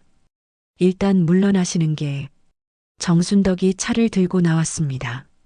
만석 씨, 현수가 이제 그만하자. 애들도 충분히 알았을 거야. 하지만 현숙은 고개를 저었습니다. 아니에요, 순떡 언니. 확실하게 해야 해요. 손맛이 썩으면 다시는 돌아오지 않듯이 한 번 버린 마음도 돌아오지 않아요. 미정이 마지막으로 애원했습니다. 어머님, 저희 아이들은요? 손주들한테도 이러실 거예요? 현숙이 잠시 멈췄습니다. 그리고 말했죠. 손주들은 언제든 놀러 오라고 해. 하지만 너희는 안 돼. 아이들한테 잘못된 본보기가 될 수는 없으니까. 도연과 도우는 결국 포기했습니다. 그들의 어깨가 축 처졌어요. 모든 걸 잃은 표정이었죠. 어서 가거라 많이 반성해야 해 만석의 마지막 말이었습니다.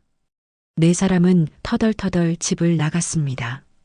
대문이 닫히는 소리가 쓸쓸하게 울렸어요.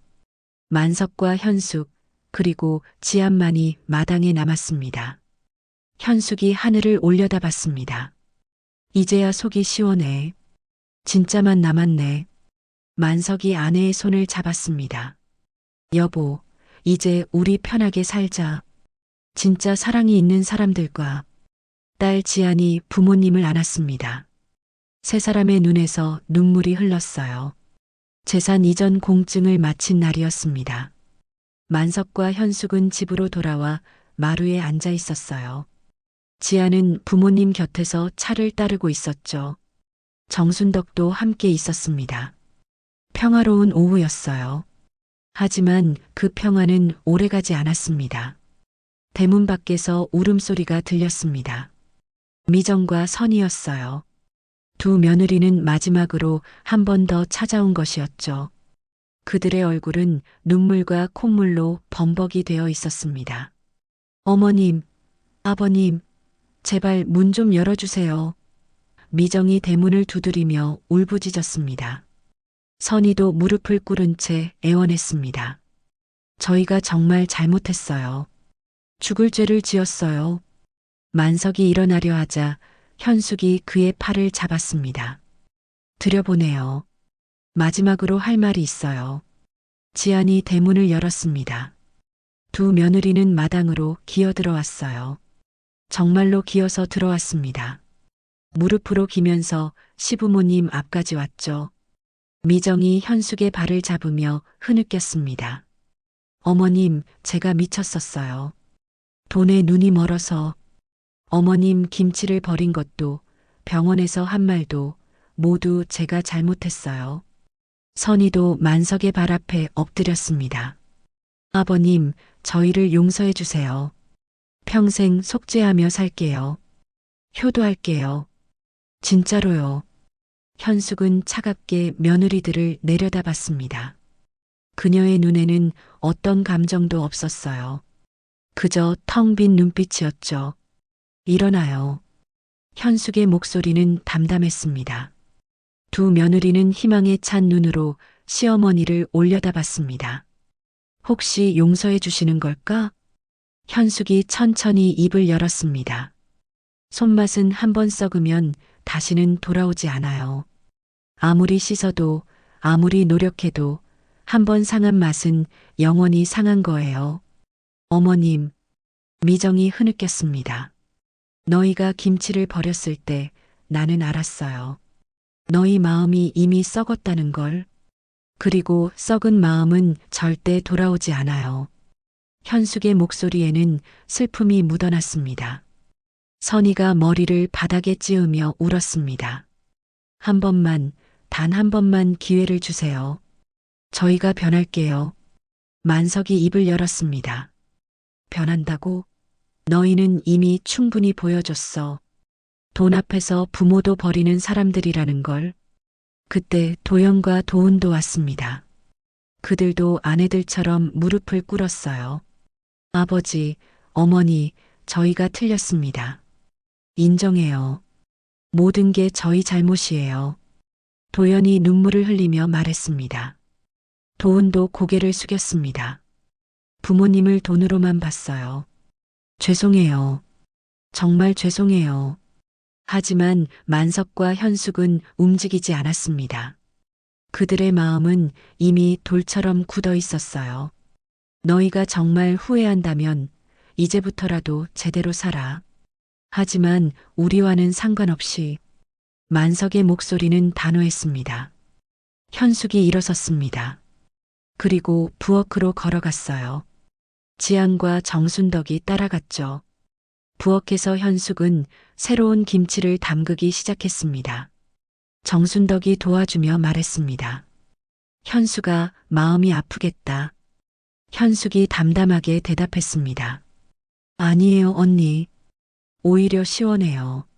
썩은 걸 도려냈으니까. 지안이 어머니의 손을 잡았습니다. 엄마, 내가 평생 엄마 곁에 있을게요. 현숙이 딸을 바라보며 미소 지었습니다. 지안아, 내 손을 봐. 이게 진짜 효도하는 손이야. 거칠고 상처투성이지만 사랑이 담긴 손. 정순덕이 지안을 바라보며 말했습니다. 내가 진짜 효도했구나. 돈이 아니라 마음으로. 밖에서는 여전히 네 사람이 무릎 꿇고 있었습니다.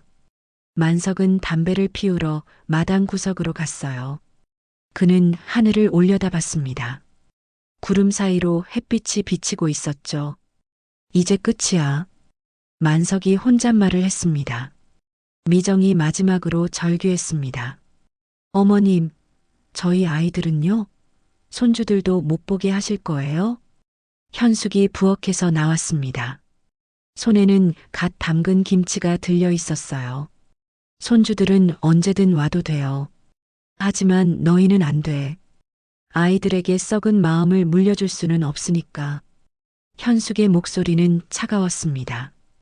도연이 주먹을 불끈 쥐었습니다. 이건 너무해요. 우리도 가족인데. 가족? 만석이 쓴웃음을 지었습니다. 가족이 부모를 치매로 몰고 죽기를 바라고 재산만 노려. 그게 가족이야? 네 사람은 더 이상 할 말이 없었습니다. 그들은 천천히 일어났어요. 완전히 패배한 표정이었죠. 가세요. 그리고 다시는 오지 마세요. 이게 마지막이에요. 현숙의 마지막 말이었습니다. 도현, 도훈, 미정, 선희는 터덜터덜 집을 나갔습니다. 대문이 닫히는 소리가 마지막 이별을 알렸어요. 현숙은 지안과 정순덕과 함께 다시 부엌으로 들어갔습니다. 세 여자는 함께 김치를 담그기 시작했어요. 이번엔 웃으면서 노래를 부르며 그리고 만석에게 된장찌개도 맛있게 대접했어요. 이제야 진짜 손맛이 돌아온 것 같아. 현숙이 밝게 웃었습니다. 만석은 부엌 문가에 서서 그들을 바라봤습니다. 그의 얼굴에도 오랜만에 미소가 떠올랐어요. 여보, 이제 우리 편하게 살자. 진짜 가족과 함께. 만석이 말했습니다. 현숙이 남편을 바라보며 고개를 끄덕였습니다. 그래요. 이제 가짜는 다 버렸으니 진짜만 남았네요. 저녁 노을이 부엌을 붉게 물들였습니다. 김치 담그는 소리, 웃음소리, 그리고 정겨운 대화 소리가 집안을 가득 채웠어요. 이것이 진짜 가족의 모습이었습니다. 정순덕이 문득 말했습니다. 근데 480억을 정말 다 지안이한테 준 거야? 만석이 웃으며 대답했습니다. 그럼 이미 공증까지 끝냈어. 진짜 효도가 뭔지 아는 사람이 가져야지. 욕심부리면 결국 다 잃는다는 걸 보여주고 싶었어. 지안이 눈물을 글썽이며 말했습니다. 아빠, 엄마. 저는 돈이 아니라 부모님이 필요해요. 현숙이 딸의 손을 잡았습니다. 알아. 그래서 내게 주는 거야. 넌 돈보다 사람을 더 소중히 여길 아이니까. 1년이 지났습니다. 동해 바닷가에 작은 캠핑카가 서 있었어요. 만석과 현숙은 재산을 모두 지안에게 물려주고 여행을 떠난 것이었죠. 서울 외곽 마을의 집도 지안에게 넘겼습니다. 이제 그들에게 필요한 건 큰 집이 아니라 서로의 곁이었으니까요. 캠핑카 뒤편 작은 테이블에는 김치통이 놓여 있었습니다. 현숙이 새로 담근 김치였어요. 바닷바람에 익은 김치 냄새가 퍼졌죠. 만석은 의자에 앉아 아내가 김치를 썰어내는 모습을 바라보고 있었습니다. 여보, 이번 김치는 정말 맛있네. 손맛이 완전히 돌아온 것 같아. 만석이 김치를 한 입 먹으며 엄지를 치켜들었습니다. 현숙이 환하게 웃었습니다. 그녀의 얼굴에는 1년 전과 달리 평화가 깃들어 있었어요. 더 이상 자식들 눈치를 보지 않아도 되고 버려질까 걱정하지 않아도 되는 김치였으니까요. 진짜를 아는 사람한테만 주는 김치야. 현숙이 부드럽게 말했습니다. 그때 휴대폰이 울렸습니다. 지안이었어요. 화상통화였죠. 엄마, 아빠, 잘 지내세요? 지안의 밝은 얼굴이 화면에 나타났습니다. 그럼 우리야 잘 지내지. 너는 어때? 현숙이 물었습니다. 지안이 웃으며 대답했습니다. 저도 잘 지내요. 집도 잘 관리하고 있고요. 아, 그리고 정순덕 할머니가 김치 담그는 법 가르쳐 달라고 하셔서 같이 담갔어요. 잘했네. 손맛은 그렇게 이어지는 거야. 현숙이 흐뭇하게 말했습니다. 통화가 끝나고 만석과 현숙은 바닷가로 나갔습니다. 모래사장을 천천히 걸었어요. 파도가 발끝을 간지럽혔죠. 76이 된 만석과 73이 된 현숙은 손을 꼭 잡고 걸었습니다. 지안이가 정말 대단해. 오빠들이 그렇게 했는데도 100억이나 나눠주고. 만석이 감탄하며 말했습니다. 현숙이 고개를 끄덕였습니다. 그게 진짜 가족이지. 미워도 결국은 피를 나눈 형제니까. 지안이가 말했대. 엄마가 김치 담그면서 가르쳐 준 거라고. 진짜 손맛은 나누는 마음이라고. 도연이랑 도훈이도 이제야 깨달았겠지. 돈보다 중요한 게 가족이라는 걸. 지안이가 준 건 돈이 아니라 용서와 사랑이야. 만석의 목소리에는 자부심이 묻어났습니다. 맞아요. 우리가 지안이를 제대로 키운 거예요. 돈을 물려준 게 아니라 마음을 물려준 거지. 현숙이 흐뭇하게 미소 지었습니다. 여보, 후회 안 해? 만석이 조심스럽게 물었습니다. 현숙이 고개를 저었습니다. 전혀. 오히려 시원해. 썩은 걸 잘라내고 나니까 몸이 가벼워진 것 같아. 그들은 모래사장에 앉았습니다. 석양이 바다를 황금빛으로 물들이고 있었어요. 현숙이 가방에서 도시락을 꺼냈습니다. 김치볶음밥이었죠. 두 사람은 바다를 바라보며 밥을 먹었습니다. 도연이랑 도훈이 소식 들었어? 현숙이 물었습니다. 만석이 고개를 끄덕였습니다. 지안이가 말하더라. 사업 실패하고 힘들어하다가 결국 노숙자가 되어서 지안이를 찾아왔대. 불쌍하긴 하네. 현숙의 목소리에는 연민이 섞였습니다. 지안이가 울면서 오빠들을 받아줬대. 그것도 모자라서. 만석이 잠시 말을 멈췄습니다. 뭘 또 했는데? 현숙이 물었습니다. 만석의 눈에 눈물이 맺혔습니다. 50억씩 나눠줬대. 각자 50억씩? 그리고 집도 사줬다더군. 현숙이 놀라며 입을 가렸습니다. 세상에, 그 아이가. 지안이가 오빠들 손을 잡고 이렇게 말했대. 오빠들이 나한테 그랬어도 우린 가족이야. 엄마 아빠가 나한테 준 건 나 혼자 쓰라고 준 게 아니라 가족이 어려울 때 나누라고 준 거야. 그러면서 펑펑 울었다더라. 만석이 목이 메어 말을 이었습니다. 도연이랑 도훈이가 무릎 꿇고 울면서 용서를 구했대. 평생 잘못했다고, 진짜 가족이 뭔지 이제야 알았다고. 현숙도 눈물을 훔치며 말했습니다. 그래도 지안이가 있어서 다행이야. 돈보다 사람을, 욕심보다 사랑을 택한 우리 딸. 며느리들은 어떻게 됐대? 현숙이 조심스럽게 물었습니다. 만석이 한숨을 쉬며 대답했습니다. 미정이는 교통사고를 당했대. 길을 가다가 다리가 불편해졌다더군. 그 후로 복지관에서 봉사활동하며 완전히 변했대. 선희는? 현숙이 물었습니다. 암에 걸렸었대. 사경을 헤매다가 다행히 치료가 됐는데 그 후로 사람이 180도 바뀌었다더라. 예전에 그 까탈스럽고 오만한 모습은 온데간데 없고 겸손하고 온화한 사람이 됐대. 만석의 목소리에는 안도감이 묻어났습니다. 현숙은 바다를 바라보며 말했습니다. 결국 고통을 통해서 깨달은 거네. 남의 아픔을 알게 된 거야. 죽음 앞에서는 돈도 체면도 소용없다는 걸. 두 사람은 잠시 침묵했습니다. 파도 소리만이 들렸어요. 그런데 이상하게도 마음이 아프지 않았습니다. 오히려 홀가분했죠. 저녁이 되자 그들은 캠핑카로 돌아왔습니다. 현숙은 고추장아찌를 꺼내 만석에게 건넸어요.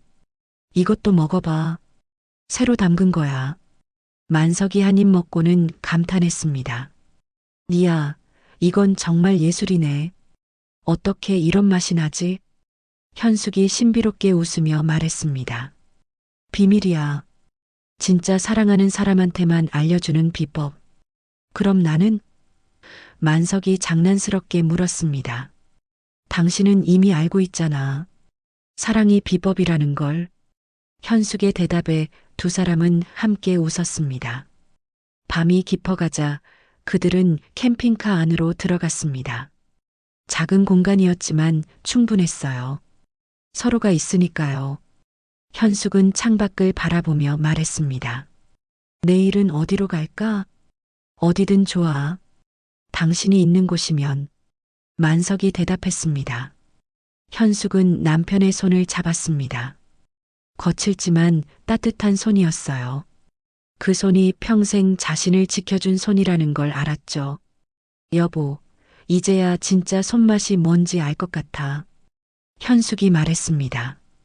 뭔데? 만석이 물었습니다. 가식 없는 마음, 계산 없는 사랑. 그게 진짜 손맛이야. 돈이나 체면 때문이 아니라 진심으로 누군가를 위해 만드는 마음.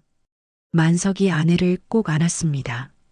그래, 우리에겐 지안이가 있고 서로가 있으니까. 그거면 충분해. 캠핑카 밖으로는 파도 소리가 자장가처럼 들려왔습니다. 별들이 총총히 빛나는 밤하늘 아래 두 노인은 편안하게 잠들었어요. 다음 날 아침 현숙은 또 김치를 담기 시작했습니다. 하지만 이제는 다릅니다.